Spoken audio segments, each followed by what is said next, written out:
Let's use yours, audio. All right, let's open up with a prayer. All brothers remove their head coverings. All sisters pray with the heads covered. And we face the east towards Jerusalem. Oh, okay.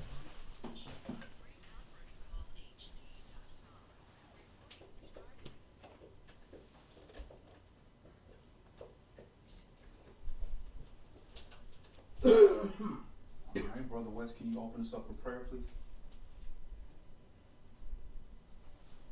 Father Yah, covenant Elohim of Abraham, Yitzchak, and Yaakov, creator of all, we thank you, Father Yah, for allowing us to come together, Father Yah, in Mikra on your holy Shabbat, Father Yah, your set-apart day. And we pray, Father Yah, that your spirit be upon us, Father Yah, as we indulge in your word and seek to come unto you even closer, Father Yah, and seek to further learn ourselves in your word, Father Yah. And I pray that my brothers will do your ministry and not their own, Father Yah. And that they'll speak your words and not their own, Father Yah.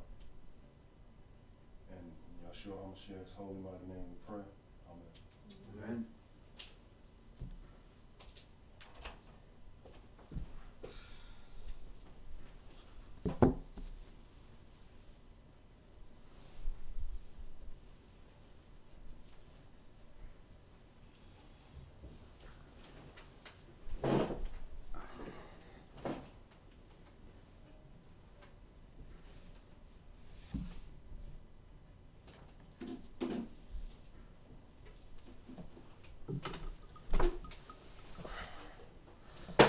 So, Buju Banton is out.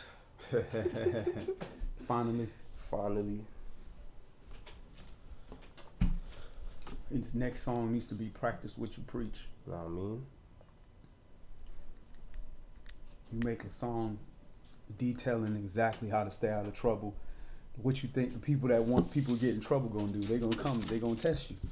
They say, all right. But all praises, the brother is out.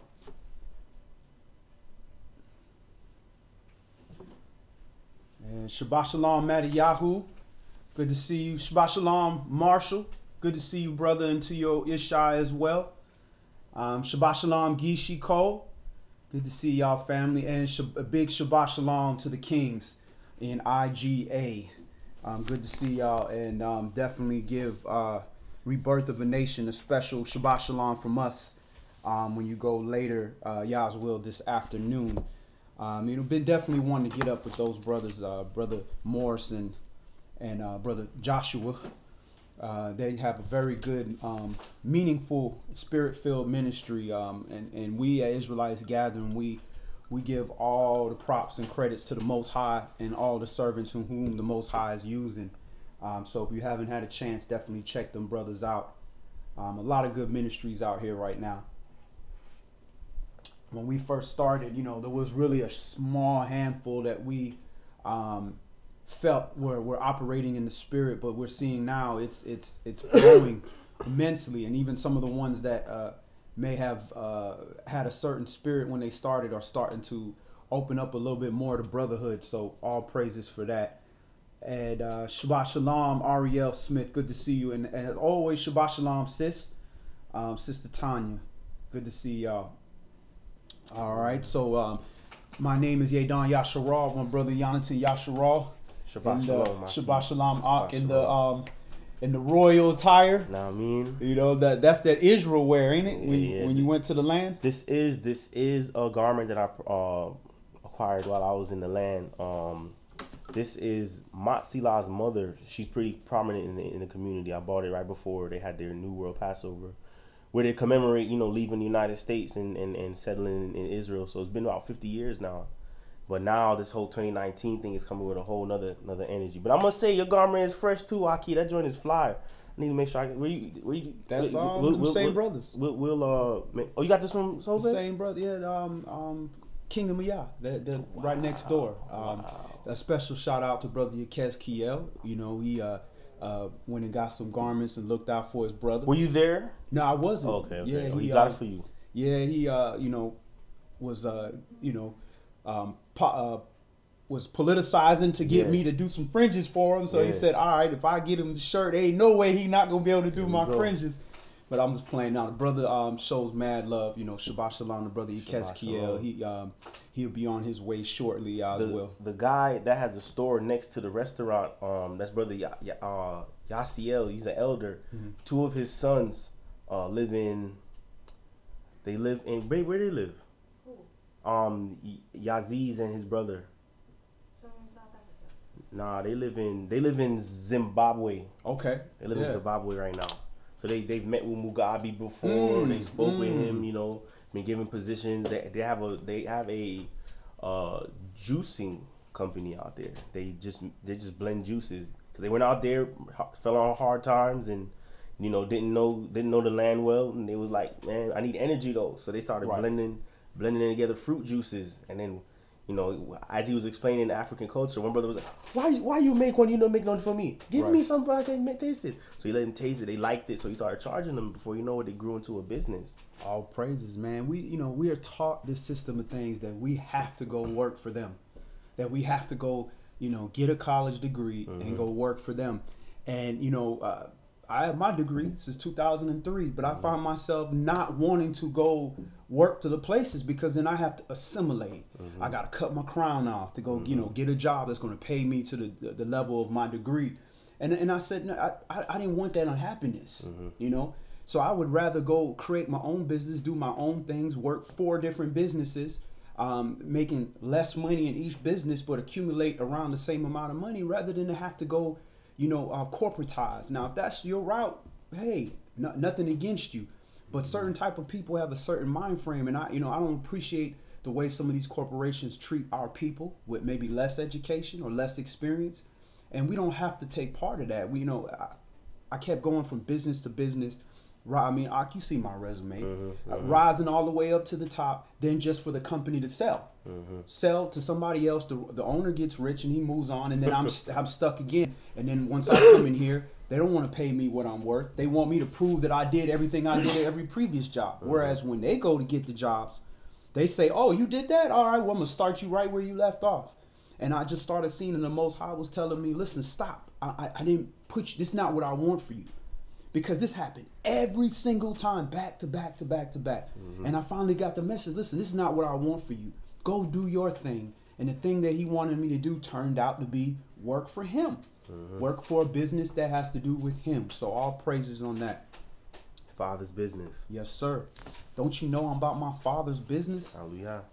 And the title of today's Shabbat study is Restored unto Resurrection. Restored unto Resurrection. We are in a very serious time where we're waning the end of this captivity. But at the end of this captivity is going to be a heightened activity of severe wickedness and falling away of the word. And majority of our Shabbats and Bible studies are warning, blowing the shofar because we're watchmen. We're telling you, warning. You need to do this. You need to do that. Watch out for this. Repent here, repent there, because this whole grace period time was for us to get it together. It's like for us to go home and get together with your brothers, get all your money together so you can pay entry. And the entry fee is making the mark, hitting the mark as a nation. So we have that a lot, but at the same time, there's also the period of time which is based on the restoration of our nation, which we're starting to see spiritually, the restoration of our nation, and that leads unto the regeneration and the resurrection of our nation. So that's going to be the theme of today's Bible study for Shabbat. And Brother West, if you could you watch the Frank and Myrrh? Just make sure that we have something burning. And shout out to Brother Yikes Kiel, is the first person that I've ever seen use real frankincense and myrrh. I've never really seen that. I've just seen the incense sticks, and he physically brought through the real bark and the myrrh for us to burn on the charcoal. And I mean, it really fills up the whole room. Nice. Just like the priest had to walk around with this thing, swinging it and moving, because it was just filling up the whole room with the prayers of the saints going up to heaven. So definitely check that out if you haven't utilized that. It's night and day. It's a huge difference. And Shabbat Shalom, Brother Melvin Shelley. Good to see you as well, family. And we're going to open up first in Shoftim, Judges chapter 6. Judges chapter 6. And we're going to see how Yah delivers us from our captivities and how we are all going through the same similar situations that we went through in previous captivities.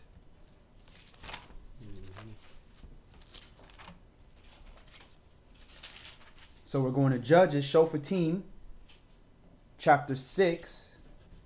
And we're going to start that at verse 1. And Shabbat Shalom, Kim Marie. Good to see you, sis.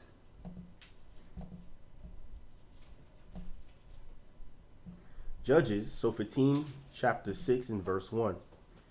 And the children of Yashra'al did evil in the sight of Yahweh, and Yahweh delivered them into the hand of Midian 7 years. All right, so this is the theme here. The children of Yashra'al did evil in the sight of Yahweh, and Yahweh delivered them into the hand of Midian. Hey, Brother West, could you pass my child the Hallelujah scripture? Because my cousin had her Bible. Ah, okay. So he still has it right now. Yeah, the Hallelujah scriptures is nice. Yes. I like it. And you, when we call out the Hebrew names, you're going to see the same Hebrew names at the top. It makes it even easier. Who'd you give yours to? I think Virginia Jamaica. My mom has it. Okay, well, you can take that one with you when you leave today. All them Bibles your husband done gave away. Judges chapter 6 and verse 2. And the hand of Midian prevailed against Yashra'al, and because of the Midianites, the children of Yashra'al made them the dens, which are in the mountains and caves and strongholds. Now, this was 7 years. So you see how the Most High operates against the nation. And he operates against us in the same way in our lives. When we do transgression, he gives us a warning. He don't just come out here and say, okay, go into captivity 400 years. Nah, it waxes. It gets a little bit bigger and bigger. He gives you a warning. Hey, he sends prophets to talk to you. Now you don't want to listen. All right, then he gives you a chastening. You don't want to listen to that chastening. Then it gets bigger. So we went from 7 years in Midian to 70 years in Babylon, then to 400 plus years in America. It goes 400 years. So he didn't just start and just all of a sudden put this captivity. He grows it because he's giving us a chance. But if you are punishing your child and you give him his punishment and it's not working, and you don't want him to kill himself, you're going to increase the punishment till the weight of the punishment is not worth the action that you're doing. Verse 3, and so it was when Yashra'al had sown that the Midianites came up, and the Amalekites and the children of the east, even they came up against them. And they encamped against them, and destroyed the increase of the earth, till you come unto Gaza, and left no sustenance for Yashra'al, neither sheep nor ox nor donkey. So you got Shem and Ham going against them now. For they came up with their cattle and their tents, and they came as grasshoppers for multitude, for both they and their camels were without number, and they entered into the land to destroy it. And Yashra'al was greatly impoverished because of the Midianites. And the children of Yashra'al cried unto Yahweh, and it came to pass when the children of Yashra'al cried unto Yahweh because of the Midianites, that Yahweh sent a prophet unto the children of Yashra'al, which said unto them, Thus says Yahweh, Elohim of Yashra'al, I brought you up from Mitzrayim, and brought you forth out of the house of bondage. So we see also another pattern here. The Most High will afflict us until we call unto him, until we cry out to him, cry out to Yah, help us. But what we do is we look for everything else to cry out to. We cry out to the government. We want to cry out to Egypt. We want to cry out to Damascus. We want to cry out to everybody else to come help us instead of dealing with Yah. Because we know if we deal with Yah, there's only one way we're going to get help, which is to repent, to keep the commandments. So he has to keep increasing his punishment on us, keep us increasing his punishment until we humble ourselves and come unto him. Verse 9, and I delivered you out of the hand of the Mitzrites, and out of the hand of all that oppressed you, and drave them out from before you, and gave you their land. And I said unto you, I am Yahweh your Elohim. Fear not the gods of the Amorites in whose land you dwell, but you have not obeyed my voice. And there came an angel of Yahweh, and sat under an oak which was in Orpha, and pertained to Joash the Abiezrite. And his son Gideon threshed wheat by the winepress to hide it from the Midianites. And the angel of Yahweh appeared unto him and said unto him, Yahweh is with you, you mighty man of valor. So you see again how the heathen do. When you are going to try to produce something for yourself and for your family, you got to hide it from the nations. Because the nations want to tax you. They want to take away your stuff. They want to oppress you. So any type of increase you have where the increase is supposed to go, a tenth of it's supposed to go to Yah, you got the Gentiles coming in here and trying to take your stuff. This is the same thing that happens here. You grow anything here, the government want to come here and shut your stuff down. You sell anything, they want their percentage. They want their money. Go ahead. And Gideon said unto him, O my master, if Yahweh be with us, why then is all this befallen us? And where be all his miracles which our fathers told us of, saying, did not Yahweh bring us up from Mitzrayim? But now Yahweh has forsaken us and delivered us into the hands of the Midianites. So what's the answer to that question? Why? Why has all this happened to us? Why are you not with us? Because they haven't been doing Yah's will. He answered in verse 1, and the children of Yashra'al did evil in the sight of Yahweh. Yahweh delivered them into the hand of Midian. So there's your answer.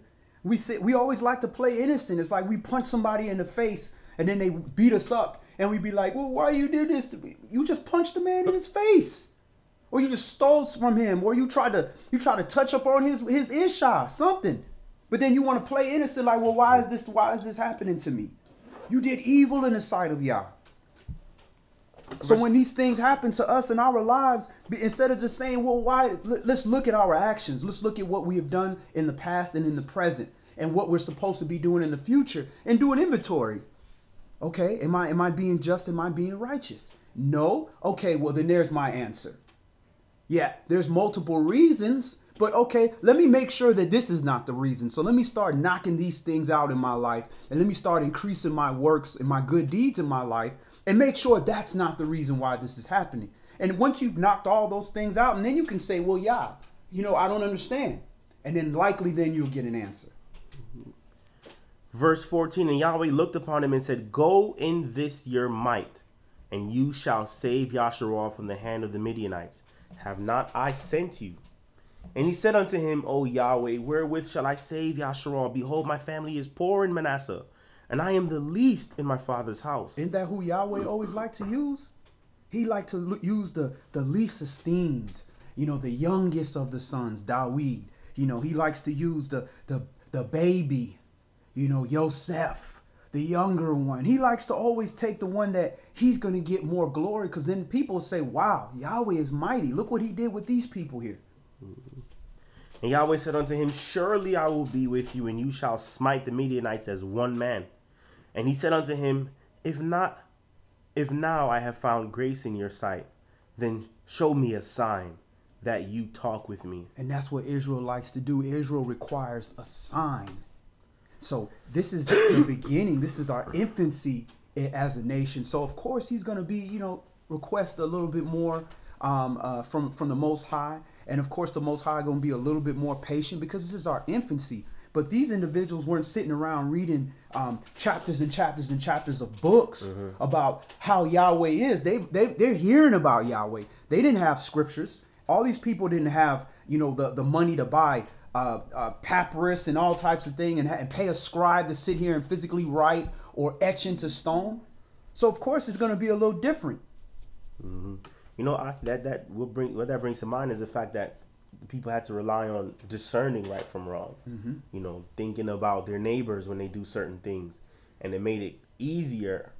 I wouldn't say it made it easier, but it was a more effective way of looking at the scriptures. Right. Whereas everyone nowadays, very common to just be stuck on the letter and the grammar and the this and the that. Whereas simply, should I steal this or not? No. Right. Shouldn't. And should I advise my family and my brethren and the people around me that they shouldn't steal. I probably should, because then we can maintain peace. I mean, we don't necessarily need a book to tell us that, but righteousness is more effective when we are able to discern it within our hearts and actually apply it rather than simply just read it only. Right, right. And the difficulty we have is just look at the culture now. I mean, you could, there's probably a handful of us that can go and say, my neighbor's name is such and he's such and she's her, and he's him. And those little kids, that we don't live like that no more. And that's just in your neighborhood. So imagine as a nation, it's even worse. We don't know our brothers. We look at our brothers like enemies. We got that evil eye, that Willie Lynch syndrome when we see our brothers and sisters see other sisters. They see them as competition. And it wasn't like that in these times, because at these times they had a nationality. They knew who they were. They knew the culture, the Syrian culture, and the new culture of Yashra'al that's being developed. And they were treating each other like family. So when they had issues against each other, it was family business. They dealt with it a certain way. And even with all that, they still did evil in the sight of Yah. So imagine fast forward to now, where we're complete strangers. We all walking around here with slave names. And then, you know, we're in a culture that's telling us, don't worry about nobody else. Just take care of your own. But at the same time, they taking care of their own. Verse 18. Depart not here, I pray you, until I come unto you and bring forth my present and set it before you. And he said, I will tarry until you come again. And Gideon went in and made ready a kid and unleavened cakes of an ephah of flour. The flesh he put in a basket, and he put the broth in a pot, and brought it out unto him under the oak, and presented it. And the angel of Elohim said unto him, Take the flesh and the unleavened cakes, and lay them upon this rock, and pour out the broth. And he did so. And the angel of Yahweh put forth the end of the staff that was in his hand, and touched the flesh of the unleavened cakes. And there rose up fire out of the rock, and consumed the flesh and the unleavened cakes. Then the angel of Yahweh departed out of his sight. And when Gideon perceived that he was an angel of Yahweh, Gideon said, Alas, O my sovereign Yahweh, for because I have seen an angel of Yahweh face to face. And Yahweh said unto him, Peace be unto you, fear not, you shall not die. Then Gideon built an altar there unto Yahweh, and called it Yahweh Shalom. Unto this day it is yet in Ophrah of the Israelites. And it came to pass the same night that Yahweh said unto him, Take your father's young bullock, even the second bullock of 7 years old, and throw down the altar of Baal that your father has, and cut down the grove that is by it. And behold, and build an altar unto Yahweh your Elohim upon the top of this rock, in the ordered place, and take the second bullock, and offer a burnt sacrifice with the wood of the grove which you shall cut down. So, you know, these gods, Baal, this was not a god of the Syrians. They didn't deal with Baal. This is of the Canaanites. This is the people that are in the land.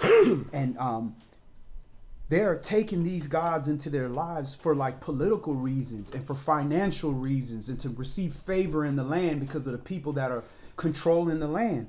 And this same idolatry is the reason why they getting afflicted. But they don't see the error. Why would Yahweh have to tell you, man, go get rid of those idols? Why would he have to tell you that? Go ahead. Verse 27, Then Gideon took 10 men of his servants, and did as Yahweh had said unto him. And so it was, because he feared his father's household and the men of the city, that he could not do it by day, that he did it by night. And when the men of the city arose early in the morning, behold, the altar of Baal was cast down, and the grove was cut down that was by it. And the second bullock was offered upon the altar that was built. And they said one to another, Who has done this thing? And when they inquired and asked, they said, Gideon the son of Joash has done this thing. Then the men of the city said unto Joash, Bring out your son that he may die, because he has cast down the altar of Baal, and because he has cut down the grove that was by it.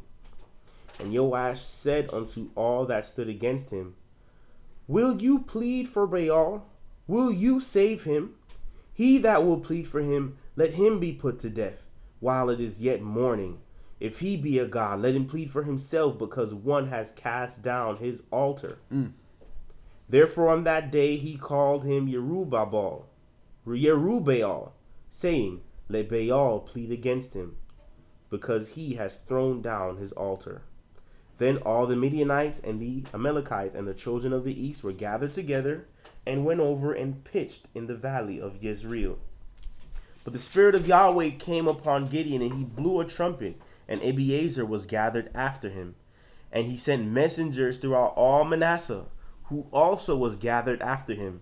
And he sent messengers also to Asher, and unto Zebulun, and unto Naphtali, and they came up to meet them.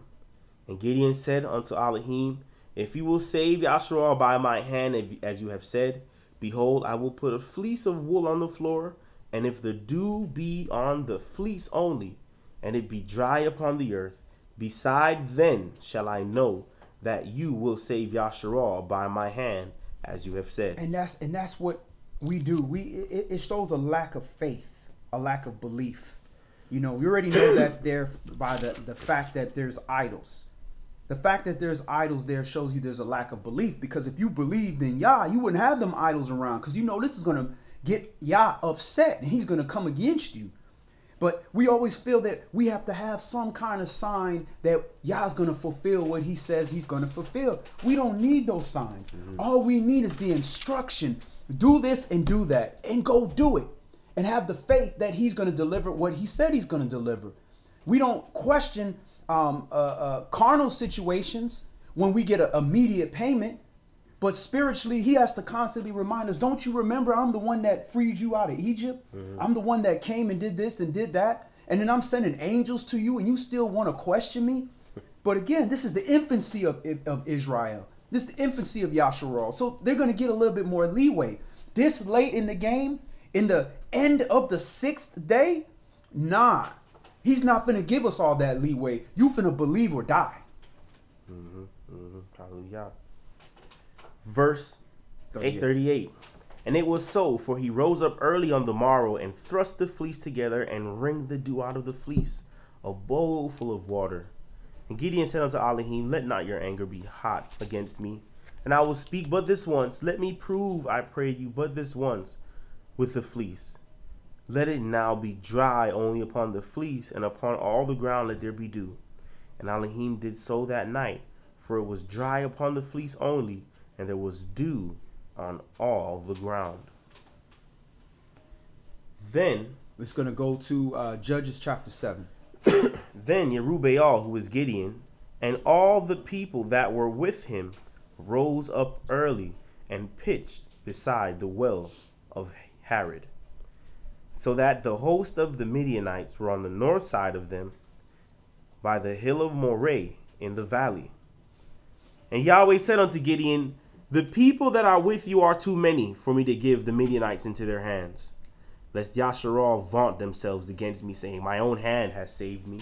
All right, so again, you're seeing also the Shem of Yah. He's not going to take a whole bunch of soldiers to go out there. We're at Judges chapter 7 and verse 3. We're not going to take a whole bunch of soldiers to go out there and put this big, strong show of might to go destroy people. Y'all going to take a few. He don't need everybody. He can do this all by one person with one angel, destroy the whole world. So at the end of the day, he's going to constantly use a remnant to confound the masses. So in this deliverance that we're having, that we're restoring, he's going to do the same thing. He's taking a third of Yashra'al, bloodline Yashra'al, and he's going to confound the entire world. Verse 3. Now therefore go to, proclaim in the ears of the people, saying, whosoever is fearful and afraid, let him return and depart early from Mount Gilead.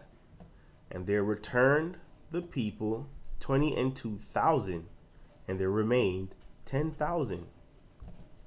And Yahweh said unto Gideon, the people are yet too many. Bring them down unto the water, and I will try them for you there. And it shall be that of whom I say unto you, this shall go with you, the same shall go with you. And whomsoever I say unto you, this shall not go with you, the same shall not go. So he brought down the people unto the water, and Yahweh said unto Gideon, everyone that laps of the water with his tongue, as a dog laps, him shall you set by himself. Likewise, everyone that bows down upon his knees to drink. So he's doing the same thing. He's limiting it down even further. And he's saying, let me take, for the lack of a better word, let me take the retarded ones, the people that go down there and drink water like a dog. When, the civilized thing would be to lap the water and to drink out of your hand. Now, I'm not even going to take the civilized. Let me get the ones that act like beasts. It's actually the ones that act like beasts he rejected. Is the ones that lap like a dog. I mean, the ones that took to their hands to their mouth is the ones that Yah took. And those would be the more diligent ones. That's right. So it's the opposite way. Yeah, I had it backwards. Verse 5. So he brought down the people unto the water, and Yahweh said unto Gideon, everyone that laps of the water with his tongue as a dog laps, him shall you set by himself. Likewise, everyone that bows down upon his knees to drink. And the number of them that lapped, putting their hand to their mouth, were 300 men. But all the rest of the people bowed upon their knees to drink the water. So in understanding how I had that backwards, you look at the state of the people. They were like dogs. They were like beasts. The majority of the people were sitting there licking the water like dogs. So that's kind of indication of the character of how people were. They have lost a lot of the civility that they had as Israelites, as clean people, and are starting to act beast-like characteristics where they're lapping water like a dog. I've never seen anybody walk up and drink water like a dog in anything. I've just never seen that.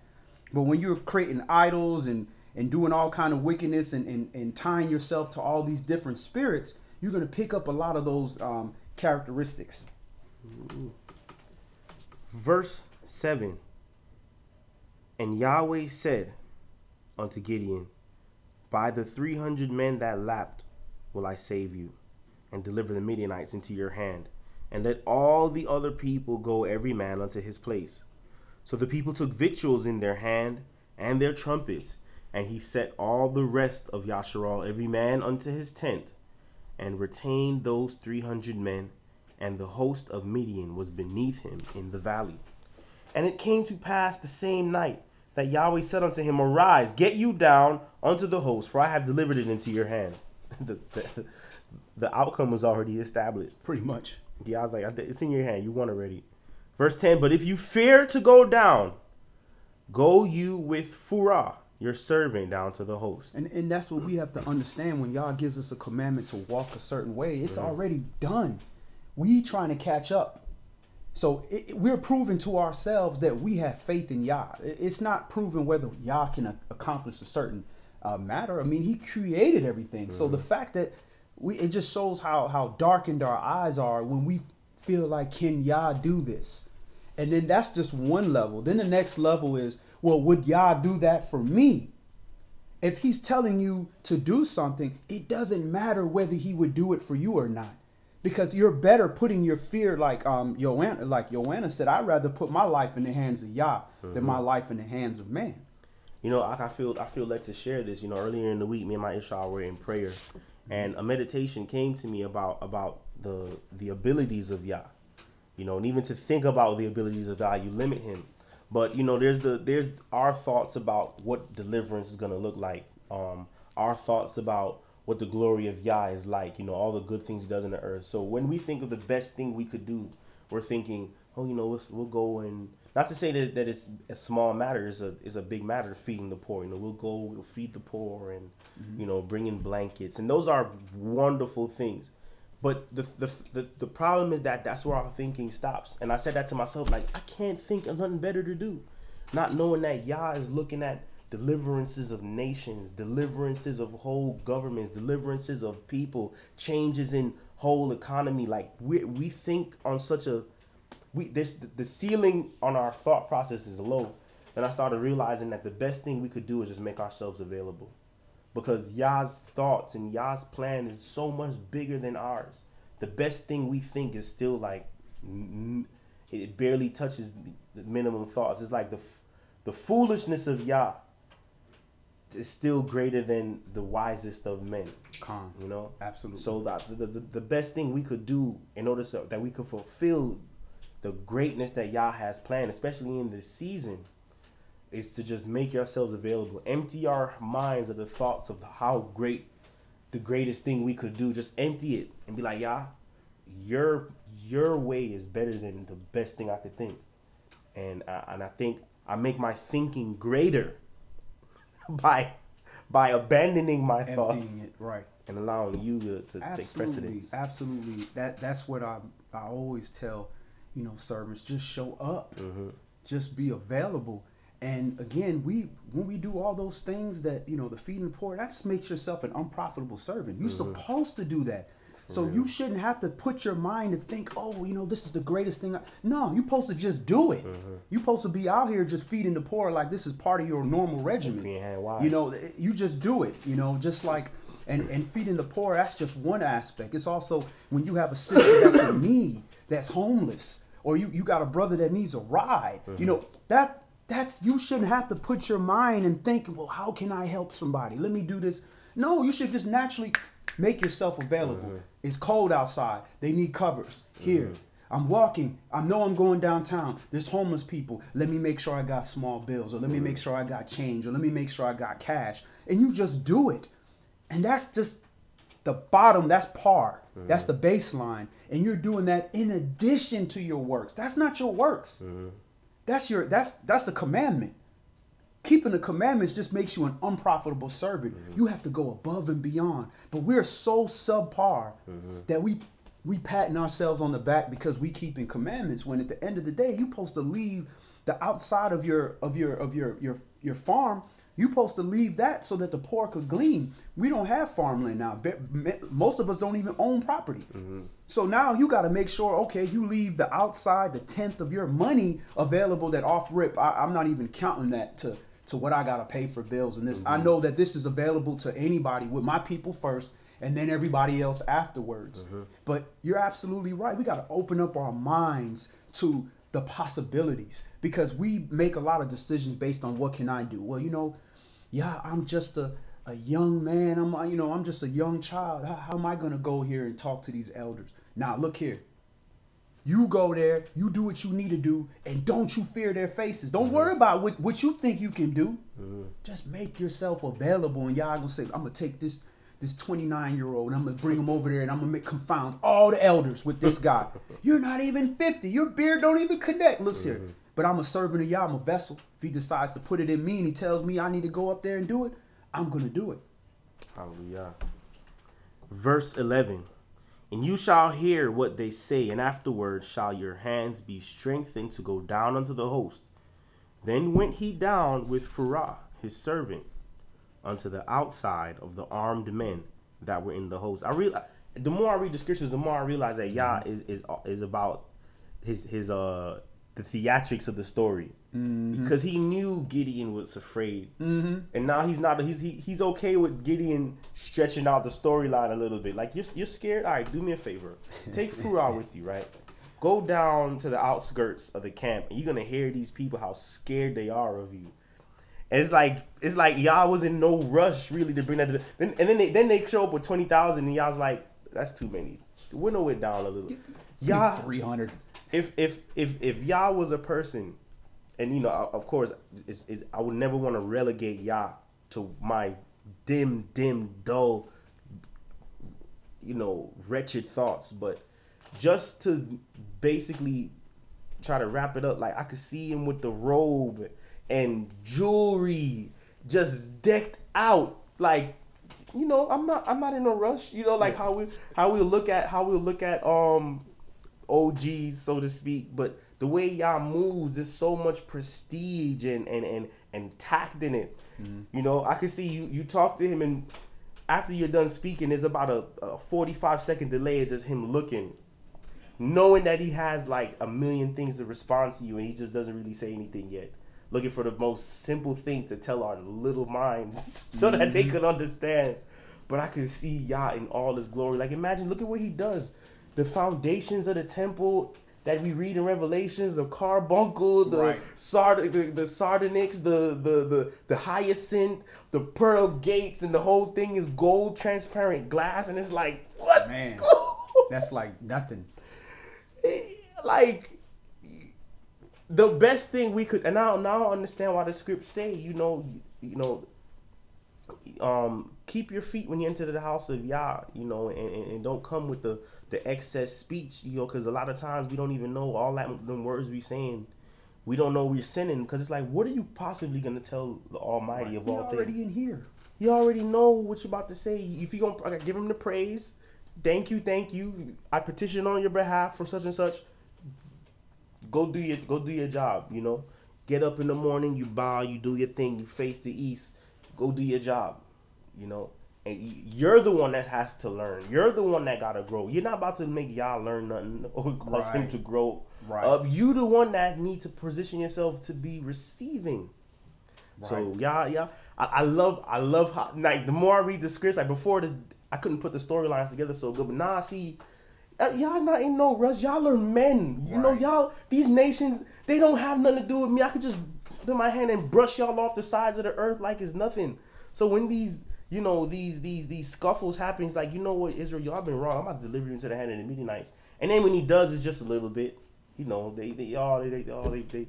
brushed over your corn. Oh no, oh woe is me. You come before him in proper petition, and he wouldn't have to do all of that, because his determination is to all this glory he got. He want you to be decked out too. But no, we love wickedness, love the strife, love our own thoughts so much. We're so turned on by our intellect. Right. So y'all's like, all right, do your thing. When you're done, you come see me, and I'll show you what real glory look like.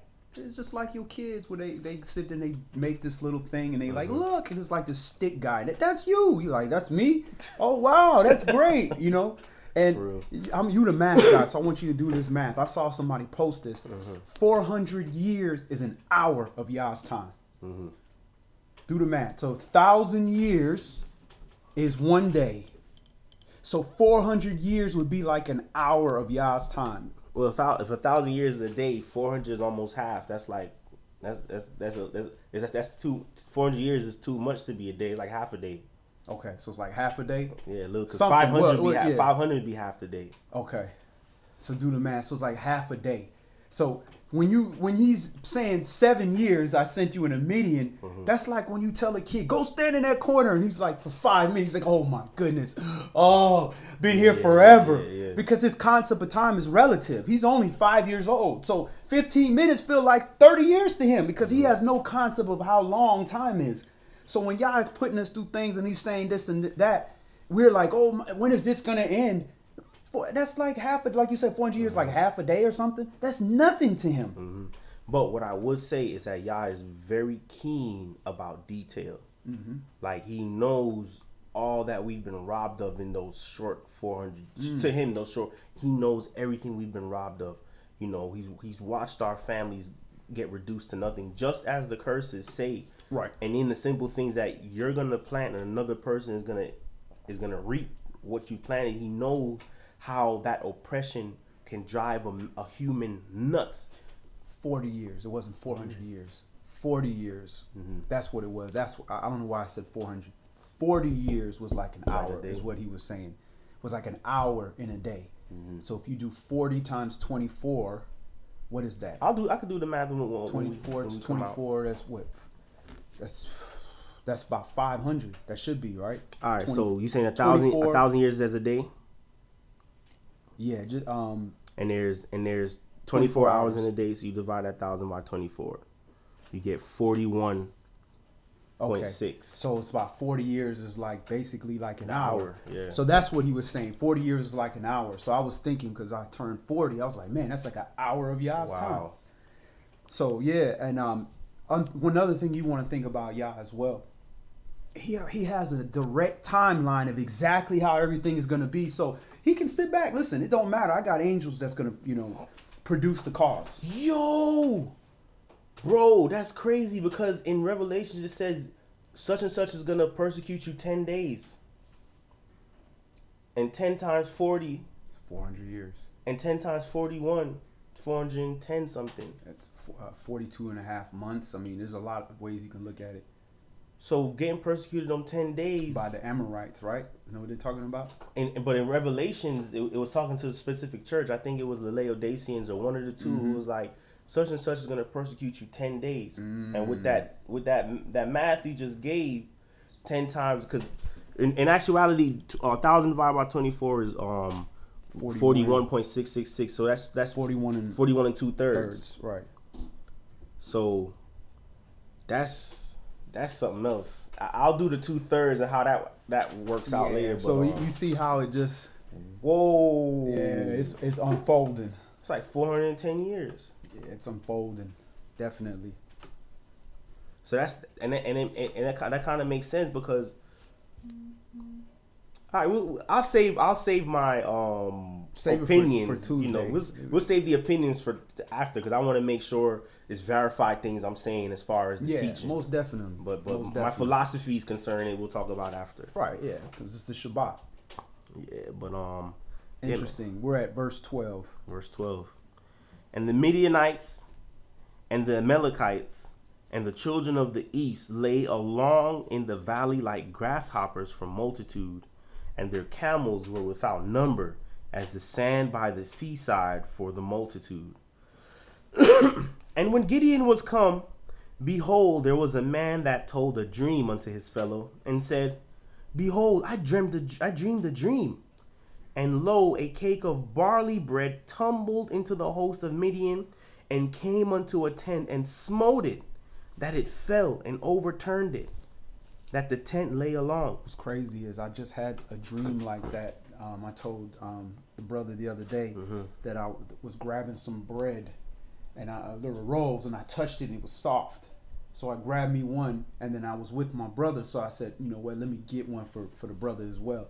So I grabbed another one for him.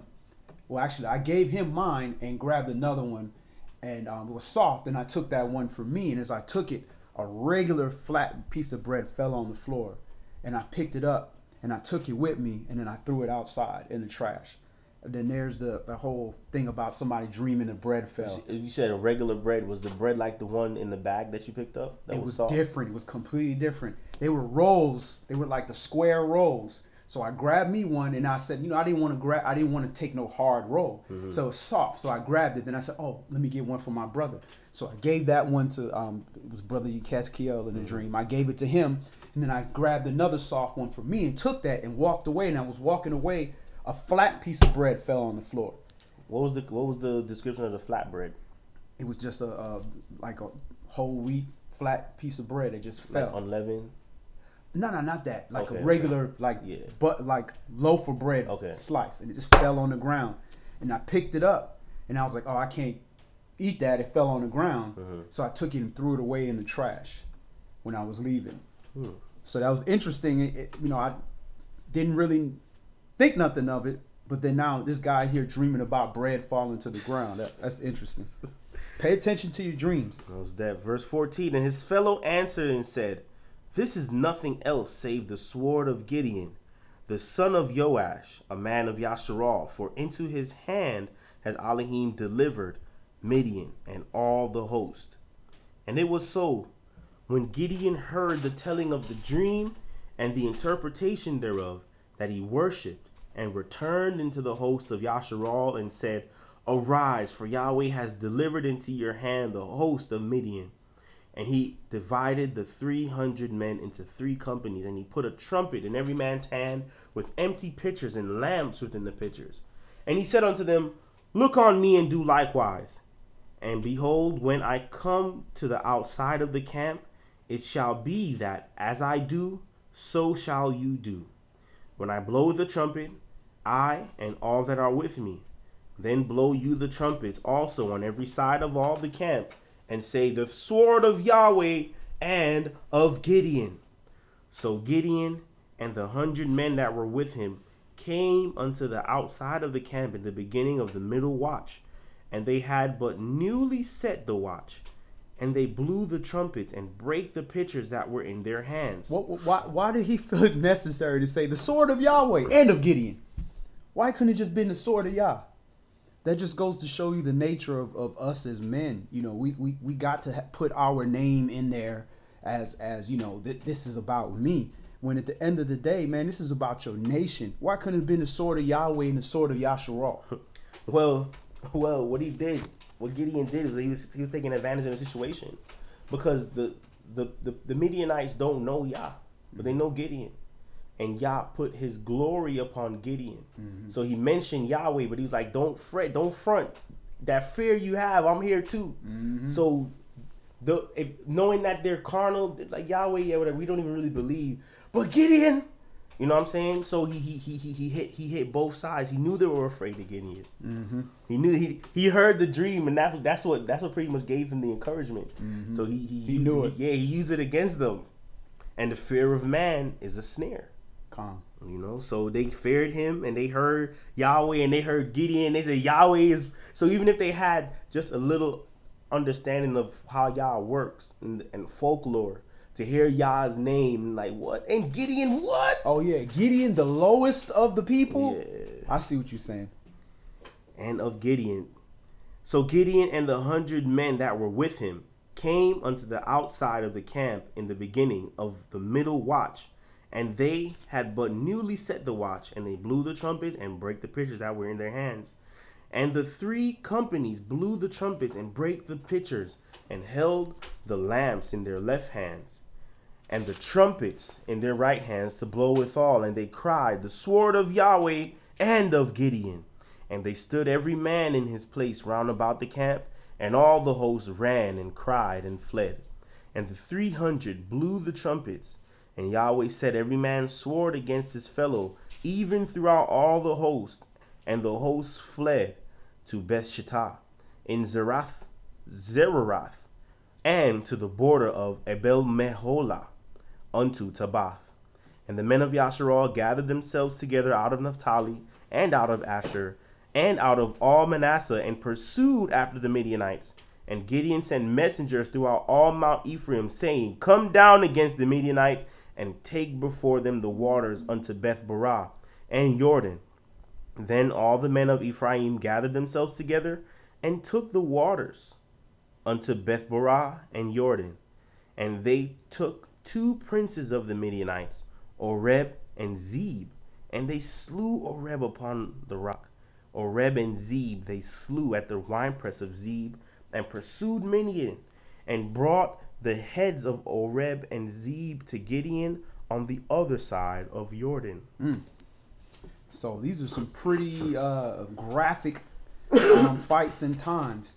So you see, you know, people say, oh, that's that Old Testament times. That was so violent and so brutal. Well, understand what's ahead of us is way worse than the worst things that we're reading in this book. The funny thing is that I think it's strategic, but the violence and the brutality never stopped in the world.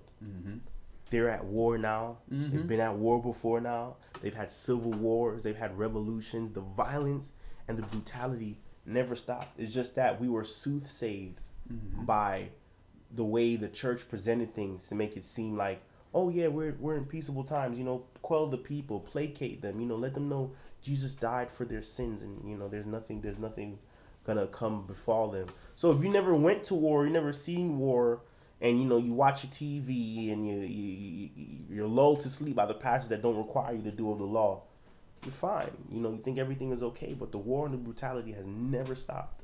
It's actually, we have even more violent weapons to cause even more destruction. It's just not at our front door right now, but we see everywhere else the children of Yashra'al are at. It's at their front door.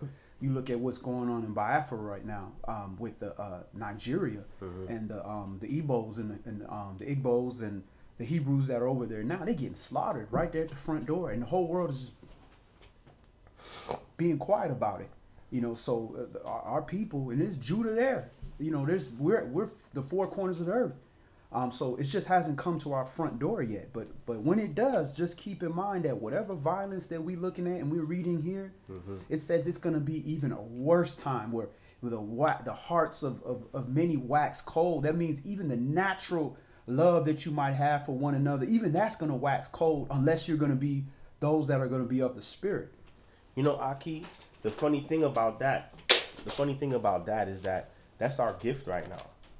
Our gift is what's being robbed from the rest of the world. You know, Yah is making his attributes resonate only in his servants. So we have to make sure that we empty our vessels. You know, it says he who thinks he's wise and become a fool so that he can be wise. Right. So we get rid and unlearn these wretched ways that we learn from the world, you know, to be begrudging and have evil eyes and be jealous and be envious of people, and you want to be on top. Step on your brother's back to get to where you need to get. Don't give credit to nobody. Like, these are the wicked ways that the rest of the world is working in.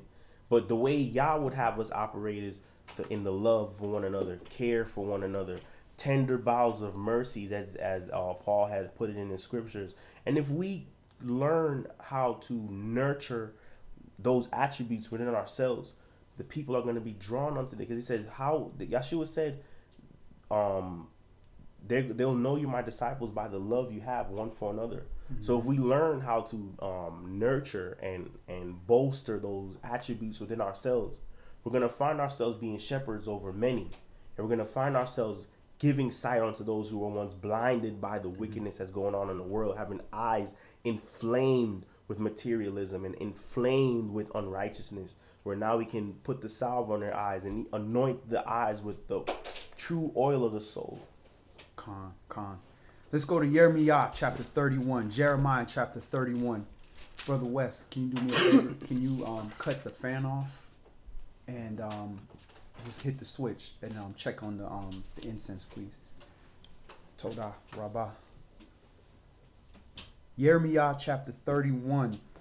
And you see here where they talk about the new covenant.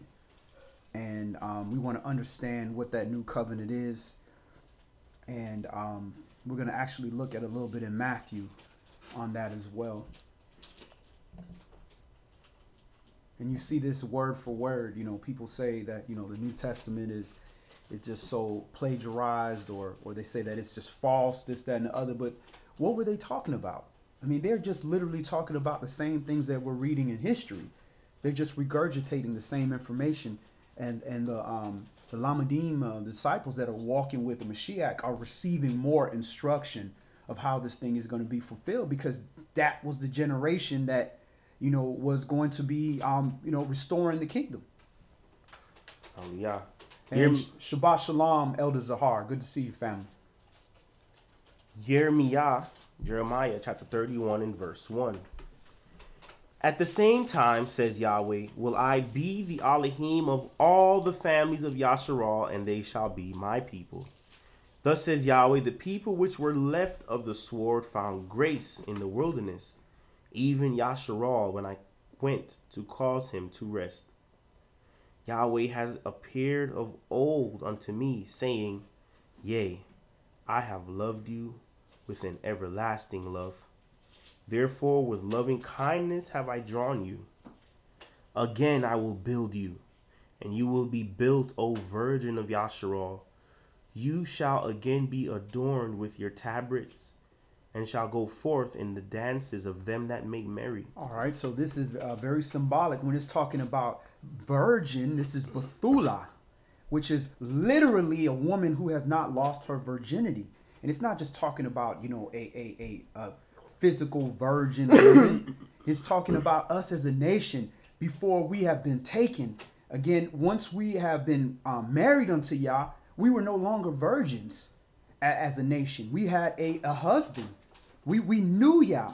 But something different is going to be happening here, where you're becoming a spiritual virgin again, which means there has to be some kind of change in us to bring us back into a virgin state, to be married unto the Lamb.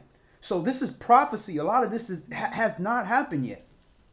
And we know that that's not the case, because he's accusing us of fornication and adultery and taking all these idols into us. Which chapter was it? 31. Jeremiah chapter 31. Jeremiah chapter 31, and we're at verse 4 or verse 5. You shall yet plant vines upon the mountains of Samaria. The planters shall plant and shall eat them as common things. For there shall be a day that the watchmen upon Mount Ephraim shall cry, Arise you, and let us go up to Zion, unto Yahweh our Elohim. For thus says Yahweh, Sing with gladness for Jacob, and shout among the chief of the nations. Publish you, praise you, and say, O Yahweh, save your people, the remnant of Yashra'al. Behold, I will bring them from the north country, and gather them from the coasts of the earth, and with them the blind and the lame, the woman with child, and her that travails with child together, and a great company shall return there. And who is he saving? Verse 7. For thus says Yahweh, Sing with gladness for Jacob. And shout amongst the chief, and publish you, praise you, and say, O Yahweh, save who? The remnant. The remnant. So we have to always consider that and remember, listen, we are competing to be the remnant of Yashra'al. When it says all Yashra'al shall be saved, it would be a contradiction if he's saying all Yashra'al going to be saved, but I'm saving a remnant of Yashra'al. But then he goes further in the New Testament and explains, listen, all day of Yashra'al are not Yashra'al, because you have some that are no longer virgins. So there has to be those that are becoming virgins again. And now you pair that with the 144 of those that have not been defiled by a woman in the 144. Now it's talking about the doctrines. They have not been defiled by these other angels and these other doctrines. Go ahead. Verse 9. They shall come with weeping and with supplications will I lead them. I will cause them to walk by the rivers of waters in a straight way, wherein they shall not stumble. For I am a father to Yashra'al, and Ephraim is my firstborn. Why is he calling Ephraim his firstborn? Why would he call Ephraim his firstborn? We know Reuben was technically the firstborn. I don't know, but I know that he just calls Jacob by whatever he feels like. Sometimes he calls him Yashra'al. Sometimes he calls him Ephraim. Sometimes he says, he mentions it in the feminine, Ahibola. Well, just look at who did Yah call his firstborn? He said, hey, Reuben is my firstborn. What did he say? He said, tell Pharaoh. Israel. And Ephraim is Israel. So Israel is his firstborn. So he called Ephraim his firstborn because Ephraim is Israel. So of course Ephraim is his firstborn. So is Judah his firstborn. So is Benjamin. So is Zebulun. Those are his firstborn because they're Israel. That's what makes up Israel. We're talking about here prophecy of everybody coming together. Now we know Ephraim at this point was cut off. You know, by the time you get into Jeremiah, Ephraim is separated. Because at the time of Yashra'al, he's saying, okay, Ephraim is not going to be a people. They're going to be cut off. So now he's coming back and saying, no, you're not cut off. You're going to be my firstborn. You're going to be back amongst them. We're not going to consider you Goyim anymore. You're going to be back into the fold, into the family. Question was, because Manasseh was really the older one, but he ended up, Ephraim ended up getting the blessing. Now, were Ephraim and Manasseh born in Mitzrayim during Joseph's reign there? I believe they were born in Ephraim because that's why their mother was a Mizrite. So it's almost symbolic of that remnant, you know, being born in foreign nations, you know, being returned back onto Mitzrayim again. The way where Yah said we weren't supposed to see it again, but now we're in captivity again, and now he has his son, his youngest of the youngest, having to come in and be the leader to lead us back onto Yah in that wilderness. Khan, absolutely. Excuse me, one thing on that. Go ahead, Elder. Shalom. Shabbat Shalom, Elder. Shabbat Shalom. To me, it looks like, Yahweh is prophesying to his children that, those two sticks are going to be joined back together. And he's not forgetting about Yosef and his sons, even though, they was temporarily put to the side. You know, it's just that this is what he's talking about. You know, when he made reference saying that, you know, that he's the Elohim of the families of Yashra'al, and they shall be my people. He made all his people a peculiar people, this peculiar treasure. So we look at him when he gets angry, when the people sin before him, and he has to turn himself from them because they will not understand and will not obey him, that basically they become Gentiles because he cast to the side, you know, until they call out to him and he delivers them, or it will be a time before they get delivered, because now Yahweh's other part of his plan is coming to play when, you know, his children have to come before him and teach the old children how to act again. So he has to have, you know, his children to, one section of his children to get their head together so he can bring the word back to the children that forgot him or want to follow the world. So this is how Yahweh is bringing back his two sticks to join as one. So when you talk about Ephraim, think about it. You can say on that scale, he was the 11th. They two came out the 11th son, you know, of Yaakov. And Yaakov was, you know, his son was a great man. But yet his children was born in Israel. And then look at, they got the, how you say, the inheritance, you know, of their father, so to speak.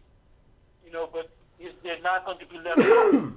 You know, they're going to be joined back to the family, joined back to the fold, you know, because they are Yahweh's children. That's you know, the covenant was made with the children of Israel. So they're going to become virgins again because their heart's going to be right before the Father. Right. So they're going to be cleansed of their sin. You know, so you can put all these different things, and there's more to it. But that's the love that Yahweh has for us, because he does not forget about us. He still has an arm stretched out to us to come back. Absolutely. And as we read further in the chapter, he's going to go more into that, detailing how he has not forgot the northern tribes. Yirmiyah chapter 31 and verse 10. Hear the word of Yahweh, O you nations, and declare it in the isles of far off, and say, he that scattered Yashra'al will gather him, and keep him as a shepherd does his flock. For Yahweh has redeemed Jacob, and ransomed him from the hand of him that was stronger than he. Therefore they shall come and sing in the height of Zion, and shall flow together to the goodness of Yahweh, for wheat and for wine, and for oil, and for the young of the flock and of the herd, and their soul shall be as a watered garden, and they shall not sorrow any more at all. Then shall the virgin rejoice in the dance, both young men and old together, for I will turn their mourning into joy, and will comfort them, and make them rejoice from their sorrow. And what we also have to remember is when it talks about, you know,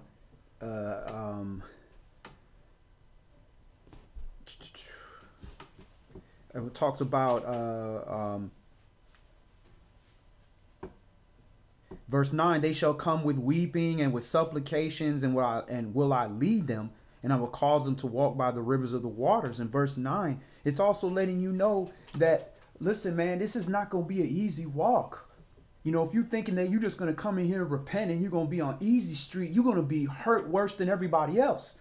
Because it's just like when you go into a combat situation, or you getting ready to spar. You can't be hurt because you got punched in the face. You were in a fight. You got to expect that. Now, that doesn't mean that when you get hit, it's not going to hurt. It just means that you're not going to be so brokenhearted that you got hit. So if you know that this is a spiritual war that you're going into, expect to get punches thrown at you. Expect to get hit. But also have faith that when I get hit, I am not going to get knocked out. I'm going to be able to continue fighting. The Most High is going to give me the strength to move on. But what happens is this up and down that we deal with in this walk, we're expecting that, okay, I keep the commandments and I repent, everything is going to be smooth for me. Nothing in this scripture is telling you that. Nowhere you hear in this book that everything is going to be fine. But it promises that you will have peace. Just like a warrior that goes into the ring and fights, he has peace. He understands, listen, I'm going into war. I'm doing this for a reason. I'm fighting for my nation. I'm fighting for my family. I'm fighting to put food on the table. So I'm at peace with what I do. Go ahead. You know, I keep looking at verse 9. It says they shall come together weeping and supplications. You know, and we read in Psalm 23, he guides me by the rivers of water. Is that how it goes? The Lord is my shepherd, I shall not want. He leads me by still waters or something like that. So that rivers of water represents that healing. And then in a straight way, so we know in a straight way, if we're not sure like what it means, you know, like the path is not crooked. Right. Is that who can make crooked what Yah has made straight, and who can straighten what Yah has made crooked. Right. So if Yah has made a crooked path for people to stumble, you know that it's not going to change, that you've been set for that. But here we're saying, I'm going to cause them to walk in a straight way, wherein they shall not stumble. So it seems that if we come to him with the contriteness, because we're coming with the weeping, we've been through the hurts, we've been through the sorrows, right, and supplications, and now we're praying. There's repentance happening here. There's brokenness, there's sorrow, and there's repentance happening here. And Yah's like, I'm going to remove that crooked way from you, where I forced you to walk in statutes that were not good. I'm going to clean it all up, and you're going to walk in a straight way, and you're not going to that spirit of error is going to be taken off you. The spirit of error is a real thing, the same way the evil eye is a real thing, where we're stuck making wrong decisions and we're being delivered unto it. Just like where it says, who shall cause Ahab to fall?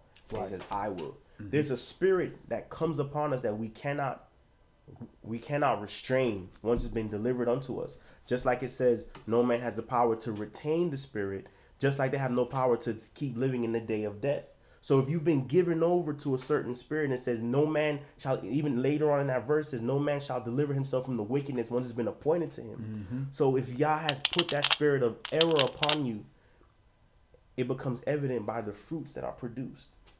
So if the spirit of error has been removed from a person, you realize that, man, everything that person does is sharpened with tact, and it's not them. Just like the Gentiles' rule is not them.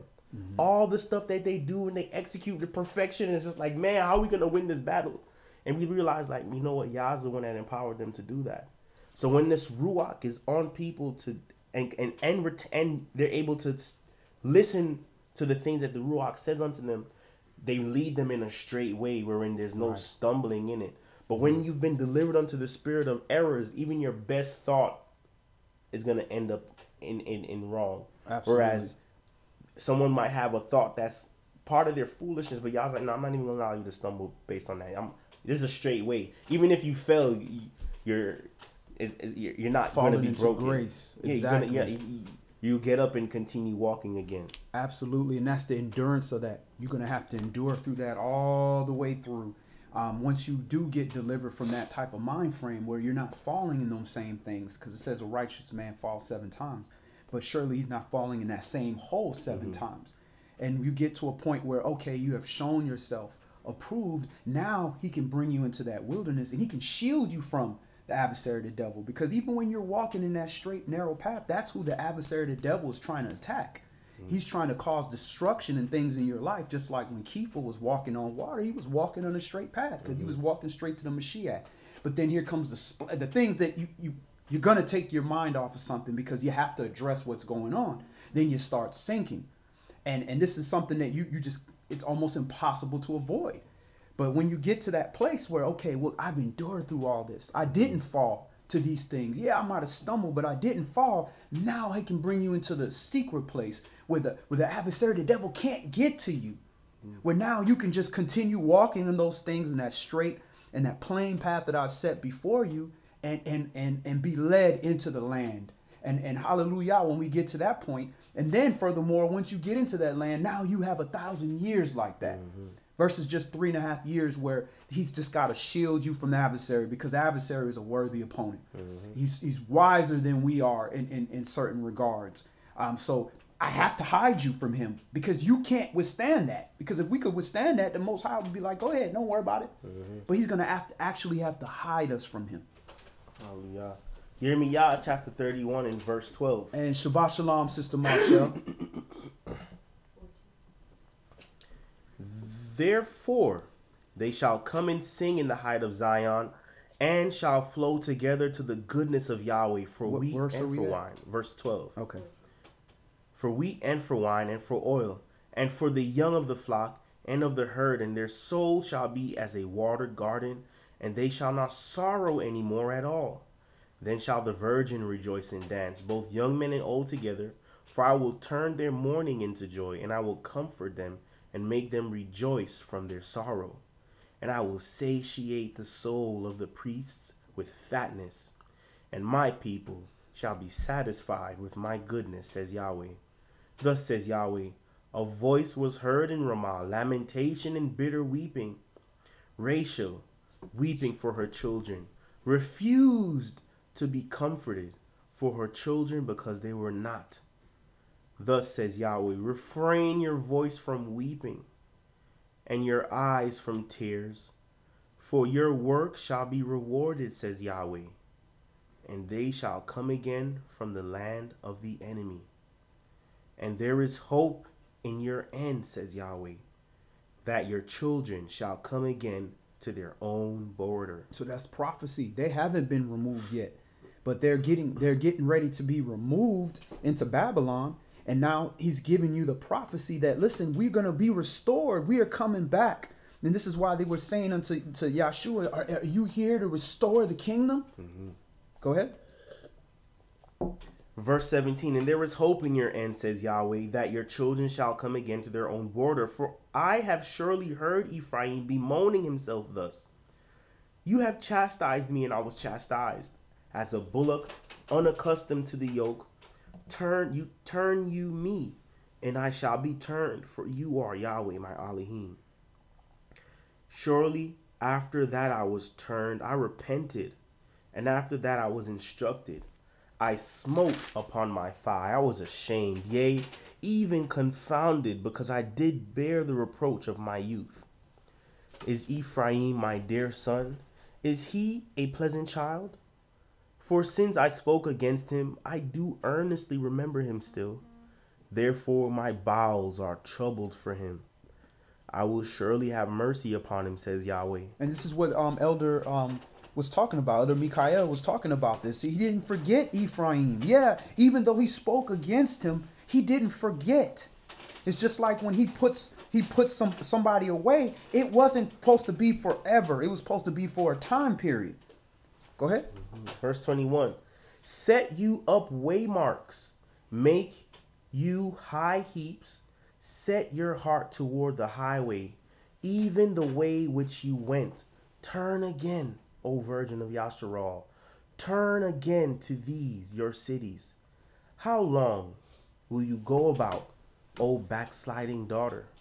For Yahweh has created a new thing in the earth, a woman shall compass a man. And that's the situation that we're in now, where we're in a situation where the woman has compassed the man.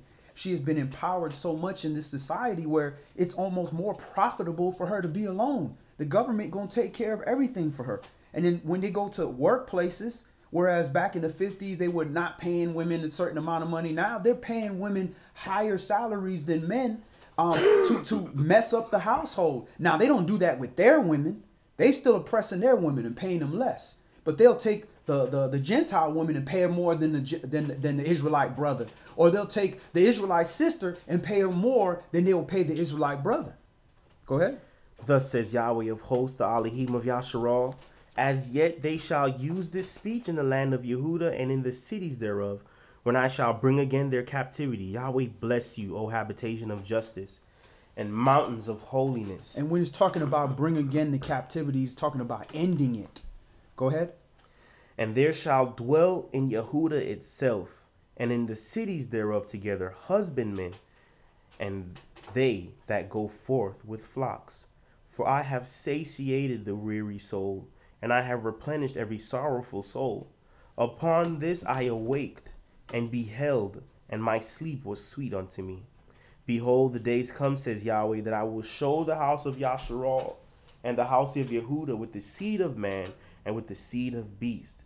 And it shall come to pass, that like as I have watched over them to pluck them up, and to break down, and to throw down, and to destroy, and to afflict, so will I watch over them to build and to plant, says Yahweh. Look at that word for beast in verse 27. It says, behold, the days come, says Yahweh, that I will sow the house of Yashra'al and the house of Yehuda. So that's two separations, northern king and southern king, with the seed of man and with the seed of beast. This is talking about this mixing that's going on, where you're going to have Yashra'al ain't going to be that pure bloodline of Syrians that were in here, and some of the Canaanite that was in there. It's going to be sold with different types of seed. And it's talking about with the seed of man and with the seed of beast. That's H929, Behema. Behema, from an unused root, probably meaning to be mute, properly a dumb beast, especially any large quadruped or animal, often collective, beast or cattle. All right. Properly meaning to be a mute, properly a dumb beast, especially any large, and it says especially any large quadrupled or animal. So it's not just talking about just necessarily a four-footed animal. It's talking about a mute beast, also just an animal in general. So this is can be construed as a person without law, without proper understanding, could be considered a beast. And now when you take that and you look at, that's the same words that's used in Genesis chapter 1 when it's talking about the creation of man. And this is what Elder was talking about. Elder Bimelech was talking about on Bible study, which kind of blew my mind away as I've been reading about this a little bit more. And when you look at, which is interesting, you look at creation, how when it starts talking about being made in our image, it starts talking about before the shrubs were created, there was no water on the earth, and there wasn't a man to till. Then it says man was created. So it's interesting how they go back and say, oh, well, before these shrubs were being created and all these things, there wasn't a man on the earth. So which day are they talking about here? So it's very interesting how you see that story and how you can see there's kind of two creations kind of going on. Verse 29, in those days they shall say no more, the fathers have eaten the sour grape and the children's teeth are set on edge. But everyone shall die for his own iniquity. Every man that eats the sour grape, his teeth shall be set on edge. So it goes. This is almost talking about that 1,000 years when there's no carried on curse. Yeah, you suffering for what you did. You ain't suffering for what your forefathers did no more. You got a fair chance. Indeed. Verse 31, behold, the days come, says Yahweh, that I will make a new covenant with the house of Yashra'al and with the house of Yehuda, not according to the covenant that I made with their fathers in the day that I took them by the hand to bring them out of the land of Mitzrayim, which my covenant they broke, although I was a husbandman unto them, says Yahweh. All right, so under that covenant, that marriage covenant, they were no longer virgins. They were wives. Yeah, I am married unto you. So you're not a virgin if you married, because you ain't married until that covenant is made. Now let's look at this covenant. The word for covenant is berith, H1285, berith, spelled Beriyth, berith, and that's from H1262 in the sense of cutting, a compact, because it's made by passing between two pieces of flesh. So two things, something has to be cut. There has to be some kind of cutting of a flesh, a confederacy, a covenant, or a league. So there's a cutting of some kind of flesh, which is going to be also symbolic of those two things coming together in agreement. So this is what this covenant is. So this is why something had to die in that, because when you're cutting the flesh, that thing is cut in half. It's no longer how it was before. It's different. And then that's symbolic of that cutting of that flesh, which is also blood that has to be shed, because you can't cut flesh without blood being shed. Then they're coming together as a compact, as an agreement. So that's what a covenant is. So hold your place right there. Let's go to Matthew chapter 26. Matthew chapter 26. Passing between pieces of flesh. So when you look at a woman and how, she takes covenant with her husband, a man is passing between the two pieces of flesh. For covenant making. And this was serious unto Yah.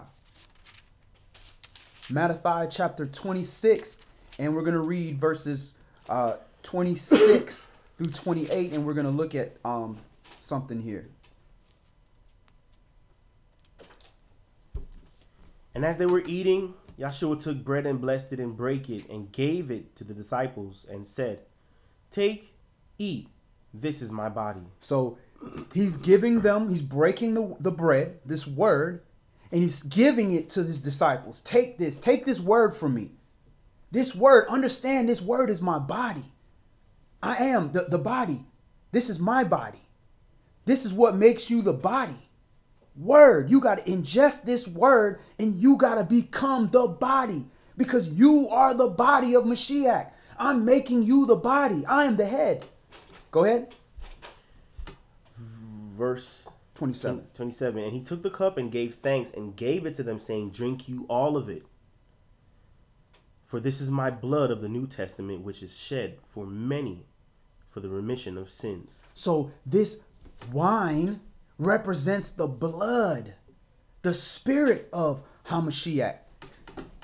And this is of the New Testament, which is shed for many for remission of sins. It takes blood to purge sin. So there had to be blood shed.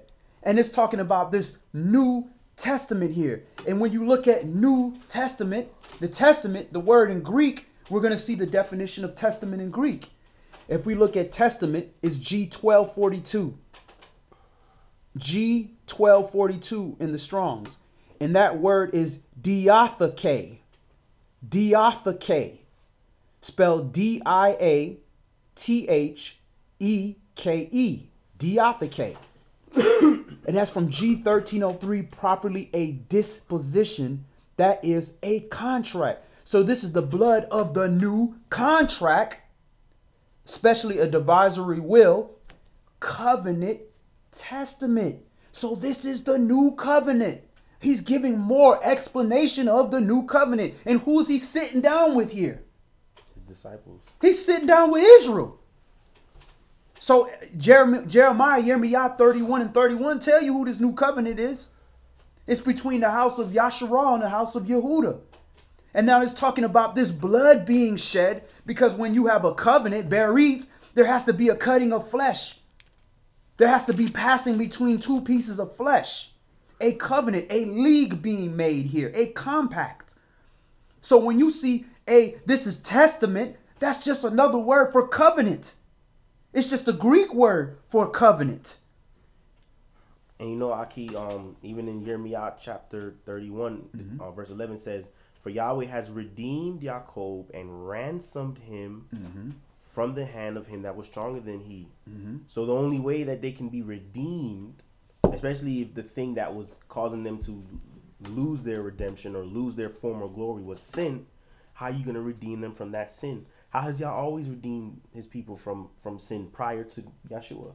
A sacrifice, a shedding of blood of some sort, a putting on of the sins of the people. He did it. He even the scapegoat, or Azazel, a laying on of the sins of the people on something to bear it, so that Yah is not just bearing our iniquities or just allowing us to sin, and there's no recompense for it. The law from the beginning is that there will always be recompense for the thing. You put something in the ground, it's going to grow. Whatever you sow, you're going to reap. So these people doing wickedness, and y'all just going to look at it and think it's okay. No, there has to be something done. So he's going to redeem Jacob and ransom him at the price of his son, where it says, "This is my blood of the New Testament, which is shed for many for the remission of the sins that cause them to lose their former glory, for which they need to be redeemed."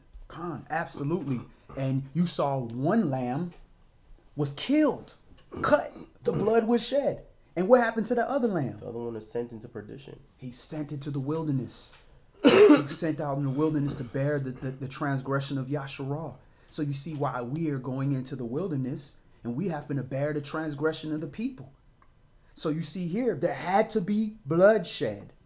This is also the reason why Yeshua had to die, so that there could be a new covenant being made here which would make us virgins again so that we could be prepared to become the bride of the Lamb. Hallelujah. So all of this it's no contradiction here.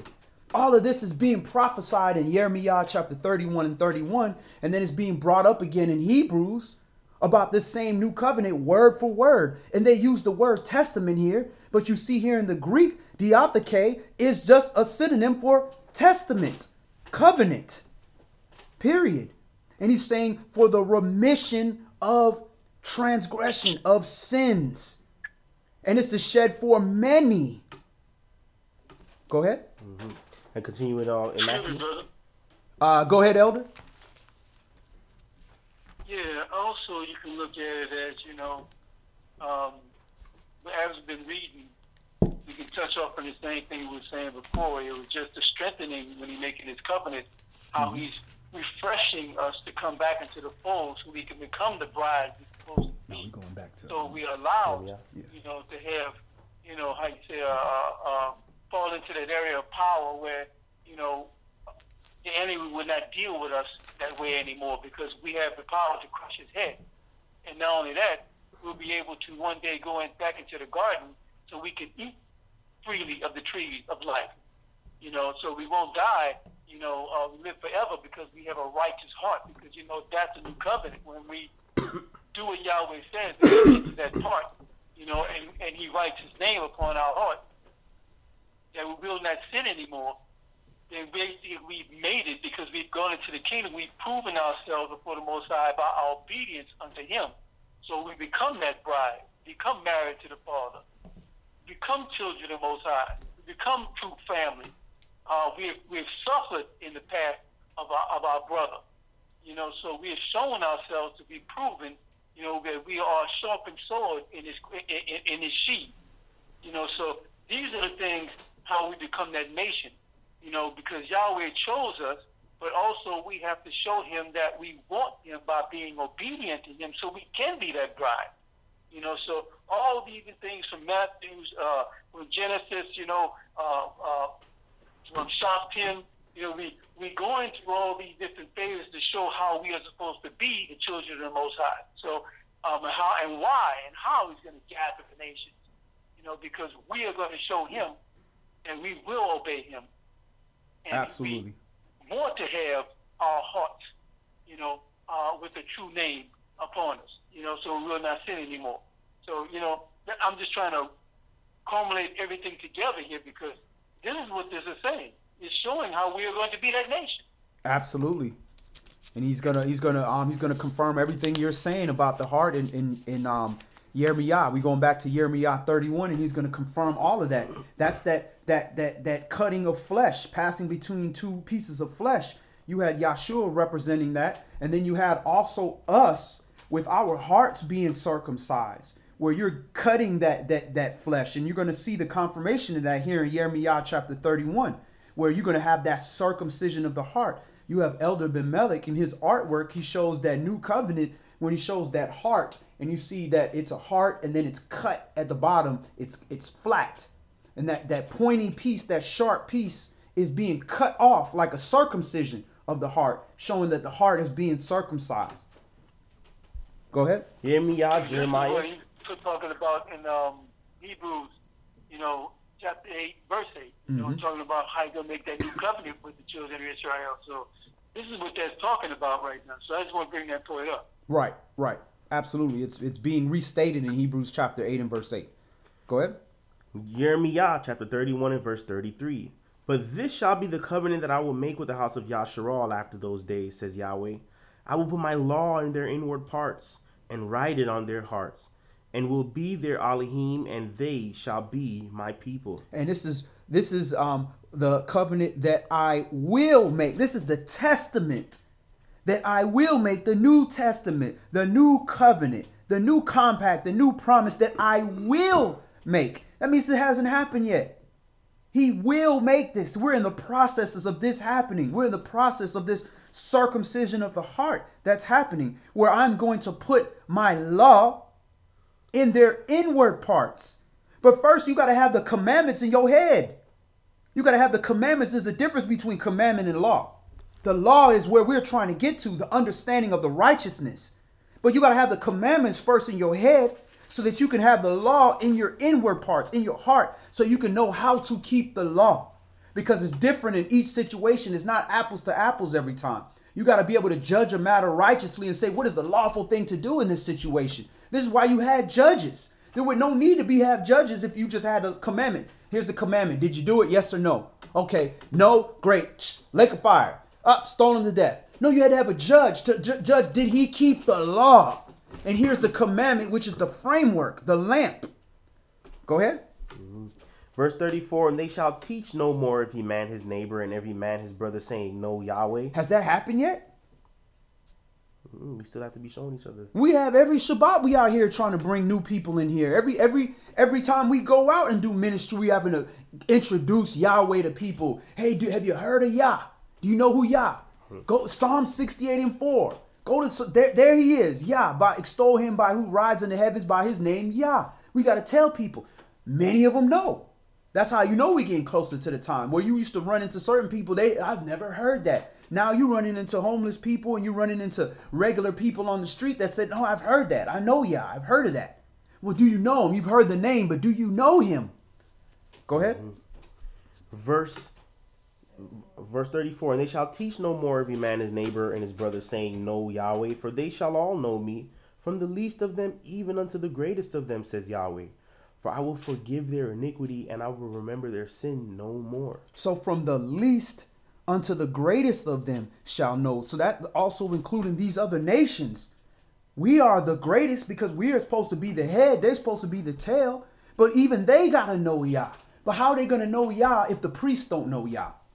We might know a name or think we know enunciation of the name, but do we understand his character? Do we understand how he operates and how he frees his people and how he chastens his sons? Do we understand that? We don't understand that yet. That's a process that has to happen. So he's got to start with the servants first. Then it goes out unto the other nations. Go ahead. Verse 35.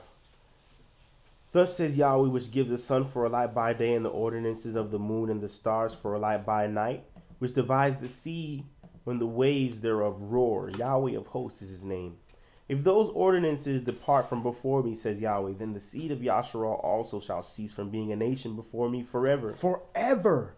Now we know that ain't going to happen because he's telling you in the end of the book that he's bringing Yashra'al back into the home, back into the house. So that means these ordinances will not depart before him. This law is not going anywhere. Go ahead. Thus says Yahweh, if heaven above can be measured and the foundations of the earth searched out beneath, I will also cast off all the seed of Yashra'al for all they have done, says Yahweh. He says, if you can do these things, if you can measure the foundations of the earth and beneath, we haven't even been to the bottom of the ocean. We've only got to certain depth. There's still stuff we still getting cameras down there to try to see that has not been searched out. If you can do all that, then I will cast away all of the seed wholly of Yashra'al. He's letting you know that's not going to happen. He's going to cast away many, but there's going to be a remnant. He's not putting away his children, his spouse. Come. Behold, the days come, says Yahweh, that the city shall be built to Yahweh from the tower of Hananiel unto the gate of the corner. And the measuring line shall yet go forth over against it upon the hill Gareb, and shall compass about to Goath. And the whole valley of the dead bodies and of the ashes and all the fields unto the brook of Kidron unto the corner of the horse gate toward the east shall be holy unto Yahweh. It shall not be plucked up nor thrown down any more forever. Now we know that hasn't happened because you still got the heathen in there. And it's being sold and carved and being transferred from place to place and the people to people. So we know this hasn't happened yet. So we know the new covenant has not happened yet. We're in the process of being set up for this new covenant. Let's go to Zephaniah chapter 3. So again, that whole understanding that, yeah, you can change your way and you can stop heaping all this destruction into your life. But you're going to come, it says, through great tribulation must we enter into the kingdom. great suffering and tribulation are we going to enter the kingdom. So here Zephaniah is going to tell you about how he's going to gather these sorrowful people. Because even if things aren't happening to you directly, you still going to be sorrowful for your people. Shabbat shalom, Maki. You're still going to be sorrowful for your people because you have to sit here and watch your people being destroyed right before your eyes.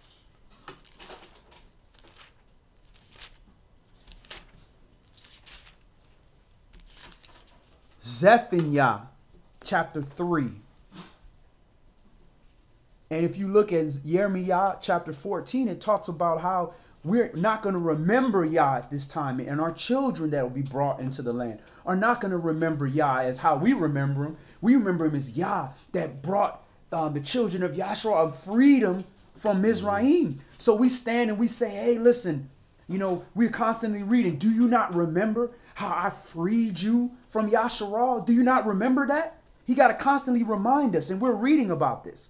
But now our children will be, oh, this is Yah that freed us and brought us from the north countries and brought us back into the land and brought the sorrowful and gathered the sorrowful, the remnant of Yashra'al, and brought us back and restored us to our former estate. Hallelujah.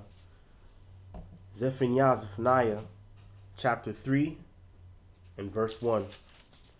Woe to her that is filthy and polluted, to the oppressing city. She obeyed not the voice. She received not correction. She trusted not in Yahweh. She drew not near to her Elohim. So who is he talking about here? He's talking about Yashra'al. This is a sharp reproof of Jerusalem. He's talking to the our people. Woe to her that is filthy and polluted, to the oppressing city. Jerusalem was supposed to be the city of peace, but it's an oppressing city because of our ways, because we obeyed not the voice of Yah. And remember, this is what makes you a peculiar people. When you obey the voice of Yah and keep his commandments and do righteousness, that's what makes you a peculiar treasure. But when you don't do that, you're going to oppress one another because you're not doing righteousness to another. And then on top of that, we receive not the correction. When we are getting chastened, we run into everybody else and run into our pocketbooks and run into everything else to help free up the oppression that we're under, instead of returning back unto the Father and just obeying his voice and coming near unto Elohim. And this starts with leadership. Shabbat shalom, brother Lucas. Cool. Good to see you, family. And Shabbat shalom, Ariah, Yehuda, Dahu. Good to see you as well, fam. Verse 2. She obeyed not the voice. She received not correction. She trusted not in Yahweh. She drew not near to her Elohim. Her princes within her are roaring lions. Her judges are evening wolves. They gnaw not the bones till the marrow. Means they destroying. They continuing. Even past the morrow, they're going. True. What's that word? Unsympathetic, almost unmerciful. Right. To the point where you have destroyed your people. They're dead. You destroyed them with the doctrine, but you're continuing to destroy them. You're continuing to go even further. Like, yo, okay, you done killed the man. You done killed the spirit. He don't want to continue in righteousness no more. But you still gnawing on him. You still oppressing him. You still putting even further doctrine into him to cause him to be destroyed. Indeed. Her prophets are light and treacherous persons. Her priests have polluted the sanctuary. They have done violence to the law. So your judges, your princes which are your leaders, the captains of tens of thousands and of hundreds, they're roaring lions. They're not just something that has the potential to destroy. They scaring people off. They're judges. They're evening wolves. It means at night when you're asleep, they out here destroying, gnawing at the people. The prophets are light. They're not heavy. They have no weight to them anymore. And the treacherous persons, you can't even trust them. because they prophesying for their own benefit. Go ahead. I had looked at that word light. It's H6348. H6348, and that word is pakaz. Pakaz, a primitive root to bubble up or froth as boiling water, unfiguratively, to be unimportant, light. So it's almost like being vain. Right. They're a light thing. They have no weight to what they're saying. It's very light. It could just pass away with the wind. There's nothing. There's no value. Verse 5. The just Yahweh is in the midst thereof. He will not do iniquity. Every morning does he bring his judgment to light. He fails not, but the unjust know no shame. I have cut off the nations. Their towers are desolate. I made their streets waste that none pass by. Their cities are destroyed so that there is no man, that there is none inhabitant. I said, surely you will fear me. You will receive instruction, so their dwelling place should not be cut off. Howsoever I punished them, but they rose early and corrupted all their doings. So that goes right back to what we read in Shophatim, in Judges. Like, he didn't just start out with destroying you. He's giving you these little chastenings, like surely they would see what's going on. Even the heathen in 2 Kings chapter 17 and 18, they saw, wait a minute, we getting ate up by these lions of the land. We don't understand the manner of the laws of the Elohim of this land. Everybody else got enough common sense but us. Instead, the more we get chastened, the more wickedness we do to rebel even more. Because like you said, you're given unto that evil mind and that path. Because now you're going to ride out this whole punishment because you have decided you want to be a vessel of dishonor. So I'm going to use you as the sacrifice. And your blood is going to line up the streets. And your children are going to be the ones that are going to learn from this when a child grows up and sees the destruction of his father and is like, man, he got one or two choices to say, you know what, I don't want what my father went through. Or he can say, you know what, I'm going to be angry and I'm going to continue in the same destruction that my father continued in. Verse 8, therefore wait you upon me, says Yahweh, until the day that I rise up to the prey. Wait on Yahweh. How you wait on Yahweh is you keep his commandments. And like you said earlier, you be available for the works. And you make the lawful and righteous decision. If you know you got to do a good deed over here, that's the direction I need to go. You know that this is transgression over here. That's the way that I don't go. And you wait until he gives you a path to go. Indeed. Verse 8. Therefore wait you upon me, says Yahweh, until the day that I rise up to the prey.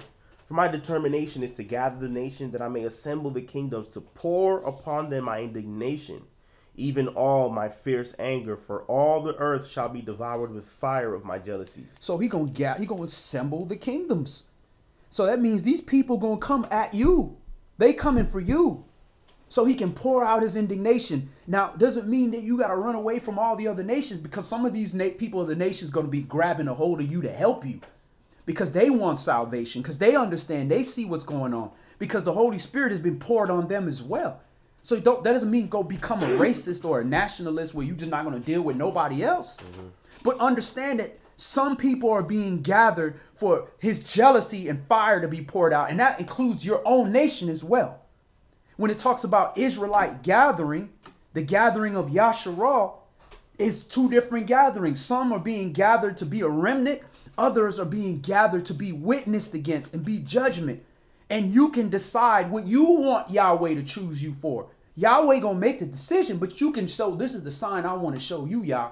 I want to be gathered into the kingdom. I don't want to be gathered to be purged out in the wilderness as rebels. For then will I turn to the people a pure language, that they may all call upon the name of Yahweh to serve him with one consent. So when it's talking about turning to the people a pure language, that's not only saying, well, everybody going to say Yahweh now. Everybody going to say Yahweh now. Everybody going to say Yahuwah now, because we got a pure language. We ain't speaking English no more. But this pure language is also communication. We communicate with one another. If I say, okay, let me leave this right here. This is my pen, brother. Watch that for me. Ain't nobody else around but you. and you go like this, and I come back, and this is gone, and you sitting right here like this looking at me. Is that not communication? Yeah.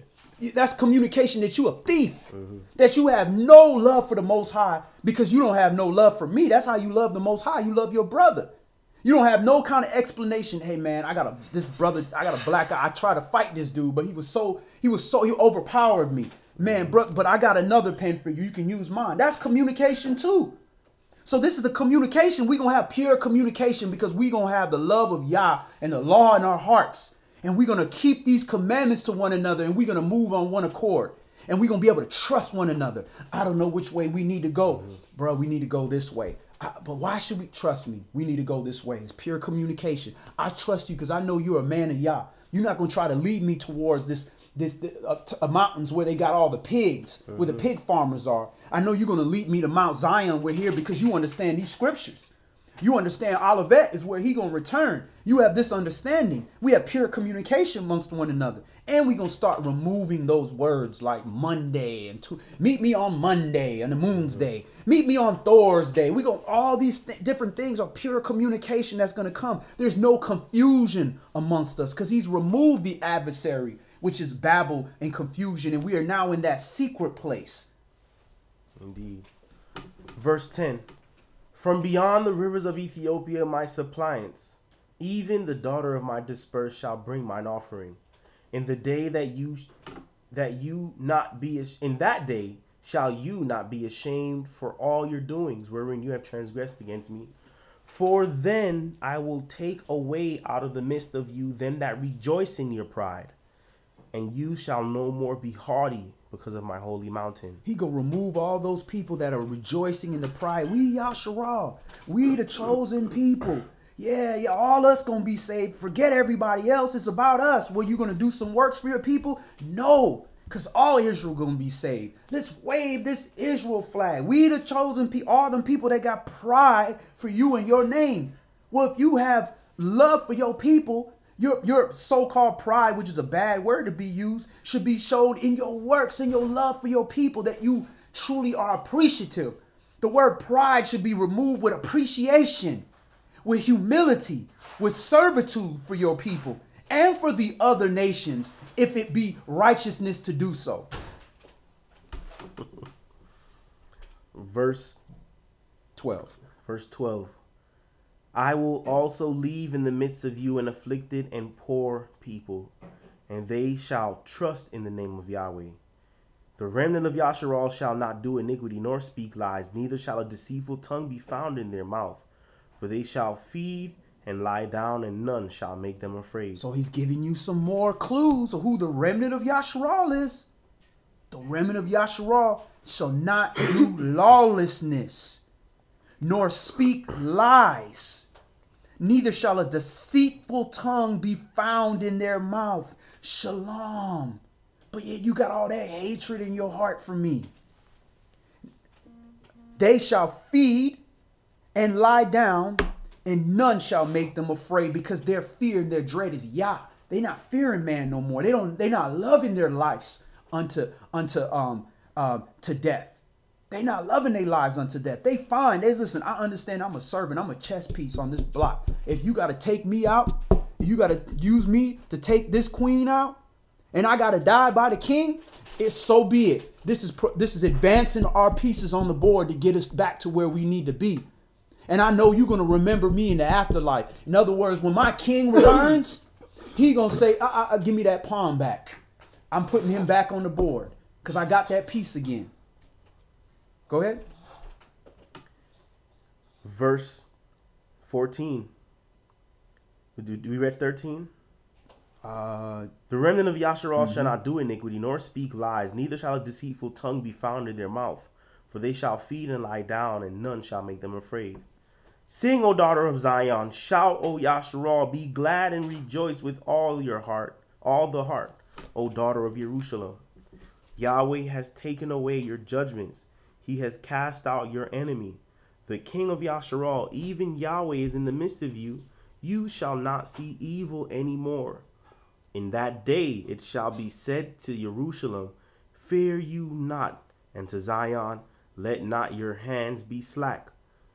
Yahweh, Your Elohim in the midst of you is mighty. He will save. He will rejoice over you with joy. He will rest in his love. He will joy over you with singing. I will gather them that are sorrowful for the solemn assembly, who are of you, to whom the reproach of it was a burden. So I will gather them that are sorrowful for the solemn assembly. I'm sorrowful for the way things are being done.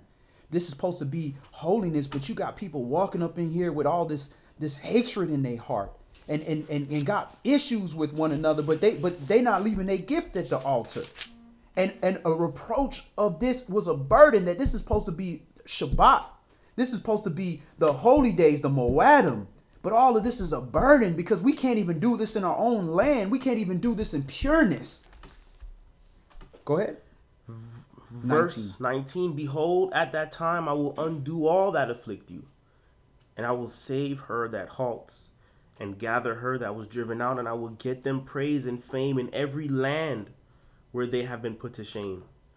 At that time will I bring you again, even in the time that I gather you, for I will make you a name and a praise among all people of the earth, when I turn back your captivity before their eyes, says Yahweh. So when I'm talking about I turn back your captivity, I'm removing your captivity.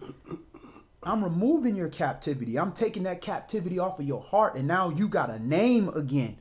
The name Yashra'al means something. It's not being defiled by the heathens in the land that call their land Israel or Yisrael, whatever they want to call it. All that's going to be taken away, and you're going to have a real name. You're going to have a real character.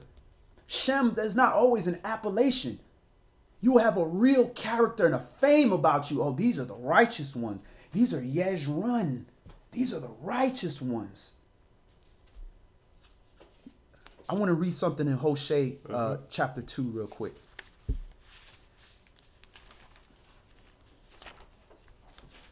Hosea chapter 2. Just want to touch on that heart again real quick.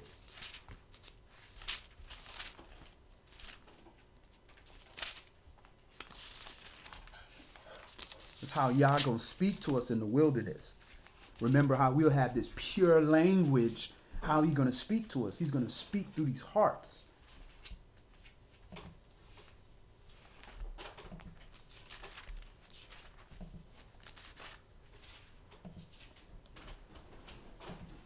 We're going to do Hosea chapter 2. And let's go to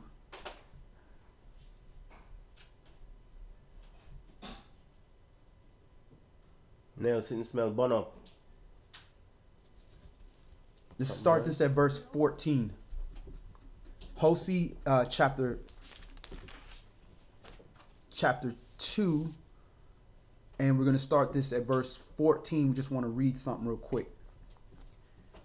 Therefore, behold, I will allure her and bring her into the wilderness, and will speak comfortably unto her. All right. So we think, in English, I'm going to speak comfortably, like He's going to say, like, hey, Israel, baby, I love you to the stars and moon. Some Isaac Hayes playing in the background. You gonna have some turn off the lights and all that. That's what we see when we speak comfortably. But when you look at that word comfortably unto her, you see the word that's being used. There ain't no sort. The word that's being used for that is H3820. Leb. Leb. Anybody know what leb means? That's heart. That's heart. I'm going to speak to her heart. Leb, H3820. The heart, also used figuratively, very widely for the feelings, the will, and even the intellect. Likewise for the center of anything, the heart of something, the center of things. Talk to your core. Care for, comfortably, considered, courageous, friendly, hard, merry, stiff, double heart, kindly, missed, unawares, understanding, willingly, wisdom. So He's going to speak to that heart. That's that circumcision where He couldn't really talk to your heart because you were so stony. But it's circumcised now. And now this new covenant is being made. This, which covenant is just another word for testament, which we brought that up in Matthew chapter 26. That word for testament in Greek was diatheke, which literally means covenant. That new covenant, that shedding of the blood, that circumcision of the heart. And now we have, like in Zephaniah, we got that pure language. He's speaking love language to you. And there's no confusion amongst us because we understand what that love is. That love is also that heart stuff, bro. You got to get up out of here. You over here trying to bring that foreign doctrine. We in the wilderness and you trying to bring the devil up in here.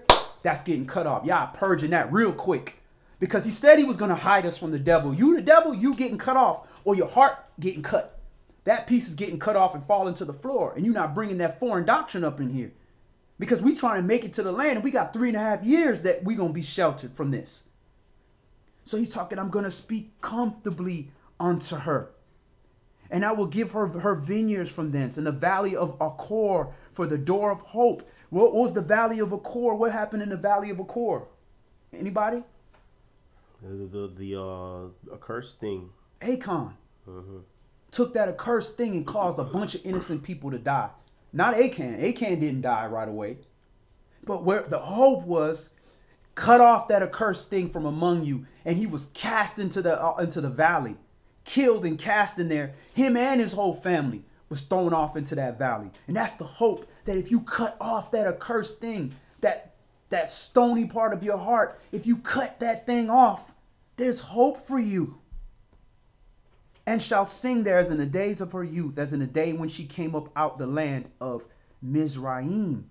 So again, we talked about the virgin, O virgin daughter of Yashra'al. You're becoming a virgin again. There's death. That old you is cut off and died. And now there's a new you here that is being prepared for the bride of the Lamb. You are brought forth as the virgin, those 10 virgins that are waiting for the groom, the bridegroom to come forth. And you better have that spirit. You better have those lamps. You better have that light and be ready and be waiting for the bridegroom to come, because he's going to show up in any minute. You don't know the day or the hour. Didn't say you didn't know the year or the month, but it says you don't know the day or the hour. Let's go to the conclusion. Let's go to 1 Corinthians chapter 15.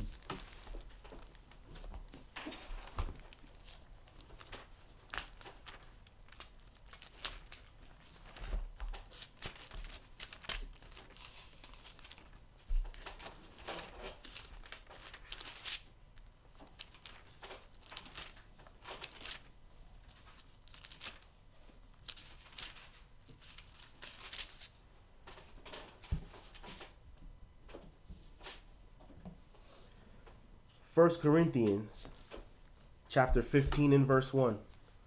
Moreover, brethren, I declare unto you the good news which I preached unto you, which also you have received and wherein you stand, by which also you are saved, if you keep in memory what I preached unto you, unless you have believed in vain.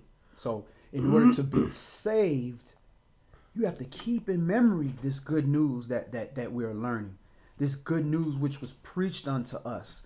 And that good news is life after death. Life after death. That's good news. You're going to have to die, but you're going to receive life after death. If Yahshua had to die in order to receive that new body, what you think going to happen to us? But the calling isn't the same for everybody. Some need to die as martyrs and get stoned to death and be beheaded. Everybody don't have to die the same way. And he's going to touch on this. But either way, you're going to have to die and be resurrected, which means you're going to have faith and keep in remembrance these things so that you can become this remnant that is saved. Verse 3, for I delivered unto you first of all that which I also received, how the Mashiach died for our sins according to the scriptures, and that he was buried, and that he rose again the third day according to the scriptures. This is according to the scriptures. This is according to the Old Testament, according to the law. And Shabbat Shalom, Trombe Gorham. Good to see you. Verse 4, and that he was buried, and that he rose again the third day according to the scriptures, and that he was seen of Cephas, then of the 12. After that he was seen of above 500 brethren at once, of whom the greater part remain unto this present, but some are fallen asleep. After that he was seen of James, Jacob, then of all the apostles. And last of all, he was seen of me also, as of one born out of due time. All right, so chapter 15 and verse 8 shows you that when Saul, when he said that one that was caught up to the third heaven, who he saw, he's telling you who he saw. It was Hamashiach is who he saw, because he's telling you, then last was me who I've seen. I've seen him as one born out of due time. Go ahead. For I am the least of the apostles, that am not meet to be called an apostle, because I persecuted the assembly of Yahweh. So he's not saying I'm the least because I was the last one to see him. I'm the least because I persecuted the assembly of Elohim. So this is why we go before the Father and say, listen, I'm least of my brethren. I persecuted your assembly with this transgressions that I was doing in my ignorance. I didn't know what I was doing, but that's what makes me least. But the last shall be first, and the first shall be last. We're the last. Go ahead. Verse 10, but by the grace of Elohim, I am what I am. And his grace, which was bestowed upon me, was not in vain, but I labored more abundantly than they all. Yet not I, but the grace of Elohim, which was with me. So if we want to utilize that grace that is upon us and let it not be in vain, then we have to labor abundantly. That don't mean sitting around just reading and posting on Facebook. We got to do works. We got to labor abundantly. More abundantly. The worse, the more wicked you were in your carnal life is the more you got to labor. If some people were shielded from a lot of wickedness because of where they grew up, where their parents was, the situations they were in. They didn't have to labor as much. But if you had a very wicked lifestyle, and a lot of those are the most gifted people because the adversary attacked them and used them to do even more wickedness, then you got to labor more abundantly. And you know who you are. You know what you've done. Everybody ain't in the same situation. Everybody didn't go as hard for the adversary of the devil as other people did. So if you went extra hard for the adversary of the devil to do all this wickedness and used all your ingenuity and all your mind and all your talent and all your ability and all your looks to do all that, then there's only one way to be an unprofitable servant. Is to put... Hey, mommy. The BMW is blocking me. Okay.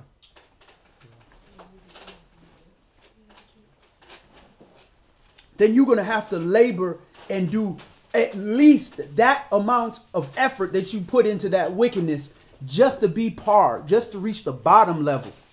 Then for it to not be in vain, then you got to go above that. And many of us, we were very, very successful at our wickedness. We accomplished a lot of things in our wickedness. So you can't think that if you don't accomplish that same type of success in your righteousness, that you have reached par. You have not reached par. If you didn't have that kind of fame and righteousness that you had in wickedness, you haven't reached par. It's what you owe. That's just par. That's just par. That's just to start at zero. You got to go above and beyond. Now praise Yah. Hallelujah. That he doesn't value success the same way that the adversary of the devil values success. But only he got that measure. Go ahead. Verse 11. Therefore, whether it were I or they, so we preach, and so you believed. Now, if Mashiach be preached that he rose from the dead, how say some among you that there is no resurrection of the dead? But if there be no resurrection of the dead, then is Mashiach not risen? And if Mashiach be not risen, then our preaching is in vain, and your faith is also in vain. So some of it's talking to some of these Sadducees. The Sadducees didn't believe in resurrection. They didn't believe in regeneration. And in some words, they use regeneration, and other times they actually use resurrection. And this word, and it's interesting, there's two different Greek words. In this one, they're talking about resurrection, which is literally coming back from the dead. And some people confused resurrection with regeneration. Regeneration is different than resurrection. The word for I think the Greek word was regenio for regeneration or something like that. But resurrection is anastase, which is G386. Anastasis. Anastasis. Anastasis. And that's from G450, standing up again. That is resurrection from death. Individually, general, or by implication, its author, or figuratively a moral recovery of spiritual truth, raised to life again. Resurrection, rise from the dead. That should rise, rising again. Verse 15. Verse 15, and yea, and we are found false witnesses of Elohim, because we have testified of Elohim that he raised up Mashiach, whom he raised not up, if so be that the dead rise not. For if the dead rise not, then is not Mashiach raised. And the Mashiach be not raised, and your faith is in vain. You are yet in your sins. You are in your sins because there's no offering for you.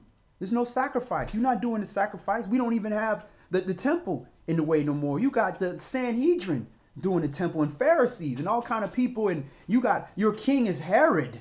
So if the king is Herod, who you think he gonna put in the highest office when it was a church and state was combined type situation? You think he gonna put an Israelite to be the highest person?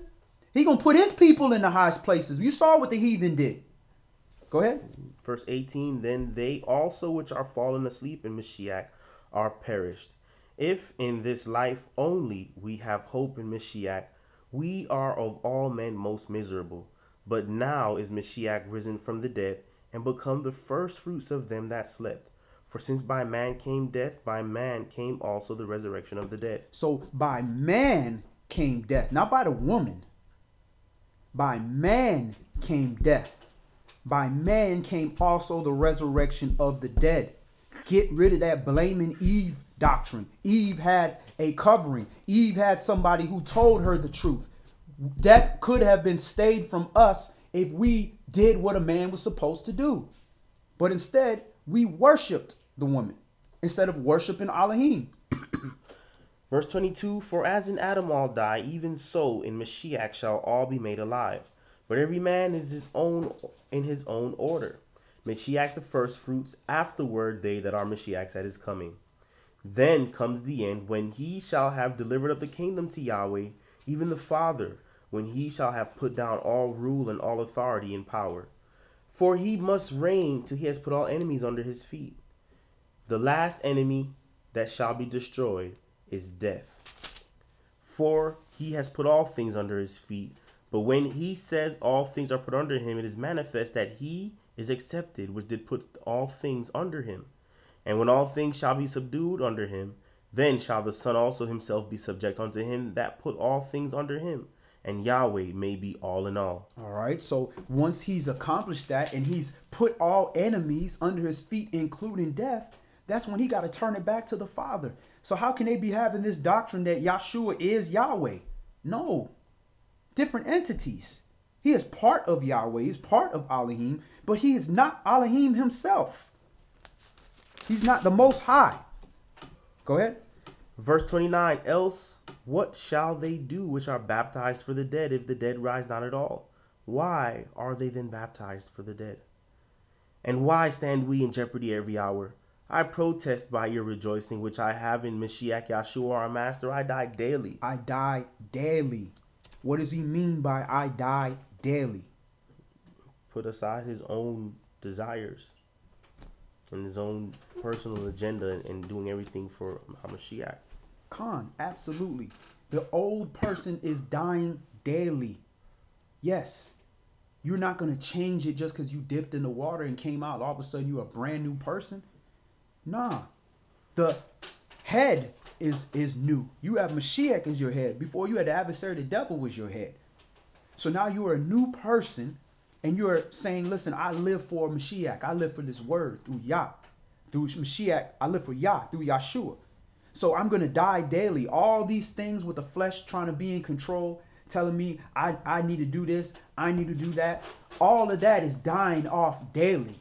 All the things that you fell in before, the day before, the next day, you should be dying. Those things should be dead to you. It's a process. It's a constant process until you're completely reformed as far as you can go. And that's when we about to see what happens after that. Verse 32, if after the manner of men I have fought with beasts at a feast, says, what advantage it me if the dead rise not? So what beast he talking about? He was fighting with lions and tigers? With treacherous peoples. He's fighting with men with dumb beasts, dumb men.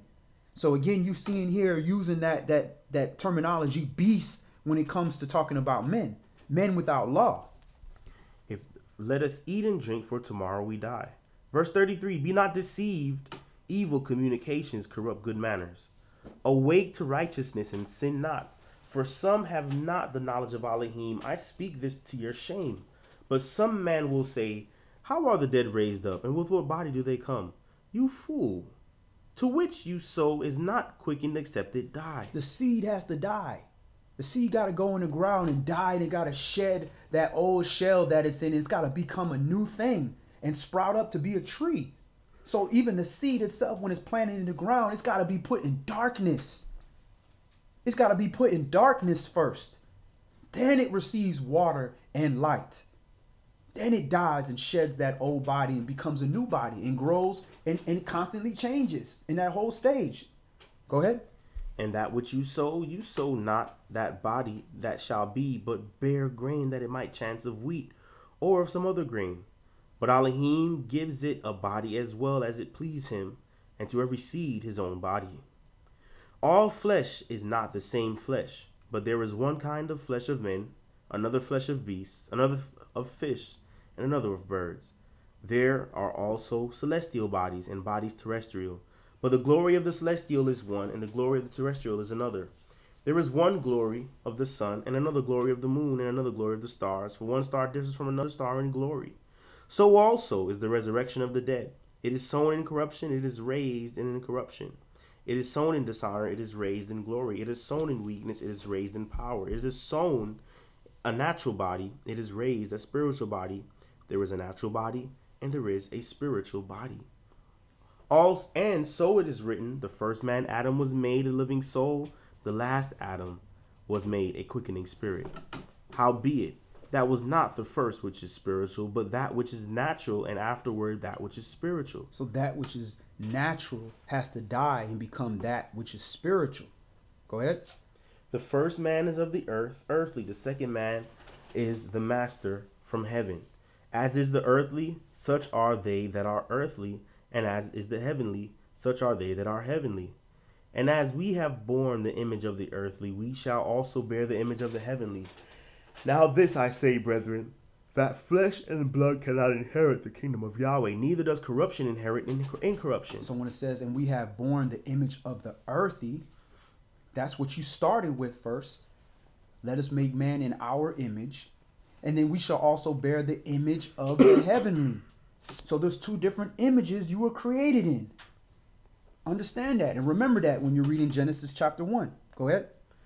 Verse 51, behold, I show you a mystery. We shall not all sleep, but we shall all be changed. When they're talking about sleep is death, we shall not all die, but we shall all be changed, whether you die or whether you are alive in the latter days. Go ahead. Verse 53. Verse 52, in a moment, in the twinkling of an eye, at the last trump, for the trumpet shall sound, and the dead shall be raised incorruptible, and we shall be changed. So this is the time of judgment. The last trump. The dead shall be raised incorruptible. It's not talking about the first resurrection, because the first resurrection, you got certain people that are being resurrected. There's still going to be people sleeping. Those people are going to be at judgment. So when it's time for judgment, that's when the changing. So after the 1,000 years and after everything happens and the people are killed, all the wicked people are killed. Boom, they killed.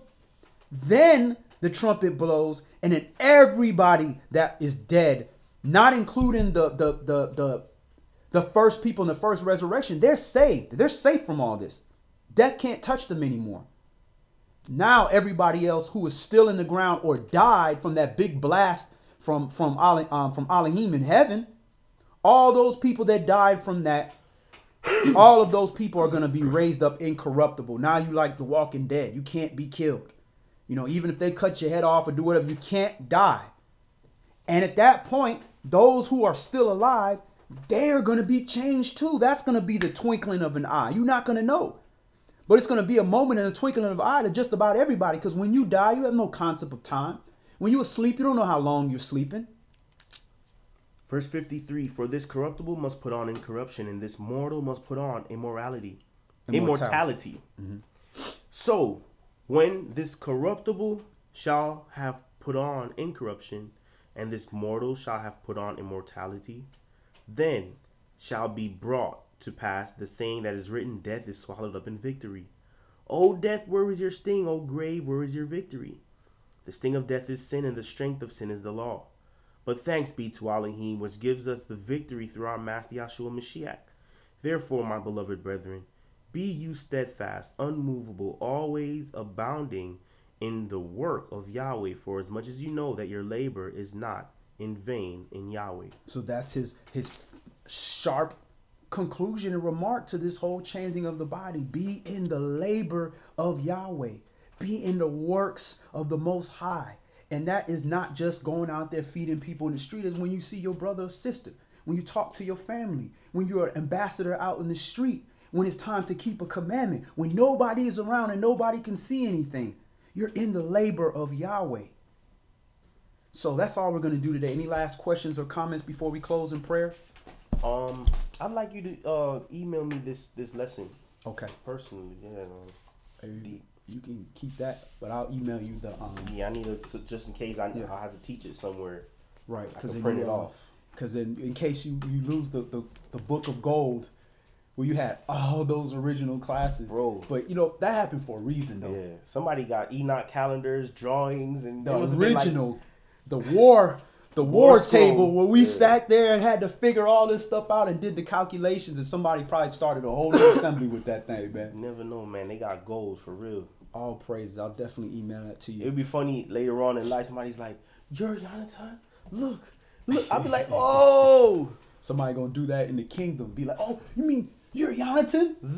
You're the brother that, you know, if it wasn't for this, I wouldn't be here right now." Wow, man. That's deep. All praises. All praises. So this third day, which is Tuesday in Babylon calendar, will be new month. It will be starting of the winter season. So we are starting winter this Tuesday night. And we should, y'all, will have a special class prepared by Elder Ben Melech, which is going to do a very much needed lesson regarding this latter time and this 400-year captivity and the prophecy that goes with it. He's going to break things down. And what I love about Elder Ben Melech, at least everything he shared with me, he's sharing it right out the book, word for word. It's like the first elder that I've actually learned from that went in here and taught me the way that I teach people. I go line for line, precept for precept, and go straight down. So all praises in that. Any last questions or comments? All right, let's go ahead and end in prayer. All brothers remove their head coverings. All sisters pray with their heads covered. And we face the east towards Jerusalem, where our temple was and where our temple in Yahshua HaMashiach shall return. Abba Father, Yahweh, Elohim, the Aleph, Abraham, Yashak, and Yaakov. Covenant Father, Elohim of Yashra'al, we thank you, Yah, once again for your seventh day, your day of rest, Yahweh, for we are so burdened, Yahweh, the 6 days out the week in which we labor, and we are not allowed to labor unaccosted, Yahweh. We have to constantly struggle through this narrow path, Yahweh, from enemies that try to come against us, foreign and near, Yah. And the worst enemy that we have to fight is the enemy within that causes us to doubt you, that causes us to doubt our relationship to you, and causes us to doubt our footsteps, causes us to hesitate, Yah. So we ask Yahweh, humbly Yahweh, full acknowledgement that we are not worthy, but it's through your son in the labor that we do to become part of his body, that we can be found worthy, that we ask that you open up our eyes clearly, Yahweh. We ask that you open up our ears so we have eyes to see and ears to hear your message, but make us deaf to the bad message. Make us blind to the wickedness, cutting us off from making those bad decisions, and allow us to see clearly and light up our path so that we can do things that glorify you, do the things that make you happy, Yah. For that is what we so desire, is to please you, not to please man, and definitely not to please the adversary. So we ask that you allow your spirit of repentance to pour out on your children, especially those of this assembly. We ask your spirit of healing, Yahweh, to pour into our hearts, Yahweh, to give us the strength to overcome the pain that we struggle through in our lives, Yahweh. We ask that you allow our works to not all burn up, Yahweh, but if it does burn, Yahweh, we thank you that you allow us to be saved by those works, Yahweh. We ask, Yahweh, that you continue pouring out your spirit of understanding and your spirit of wisdom on your children that are spread across the four corners of the earth, Yahweh. And we ask that you give us the ability to trust more in that and less into our own carnal abilities and our own things that have worked for us in the past, Yah. Yah, we understand that our time is coming near, Yahweh, for us to leave, but we ask that you always remain in us a laborer's heart, Yahweh, that when your son does return, that he may find us working, Yahweh, and we're not caught sleeping when this time comes, or caught as those foolish virgins that are without oil, Yah. Yah, once again, we ask you humbly to please forgive us of our sins and trespasses, Yahweh. Do not mark that to pure disobedience, but mark it to ignorance, Yahweh, and give us eyes to see and ears to hear once again so that we can see the error in our ways. Yah, all these things we humbly come before you, and we thank and pray, Yahweh. We make no demands. We make full supplication. We thank and pray through your holy, humble anointed Son, Yashra'al HaMashiach, in which all praise, majesty, might, and dominion resides forevermore. Through you, Yahshua, your word. In the name of Yashra'al HaMashiach, we thank and pray. Amen. Amen.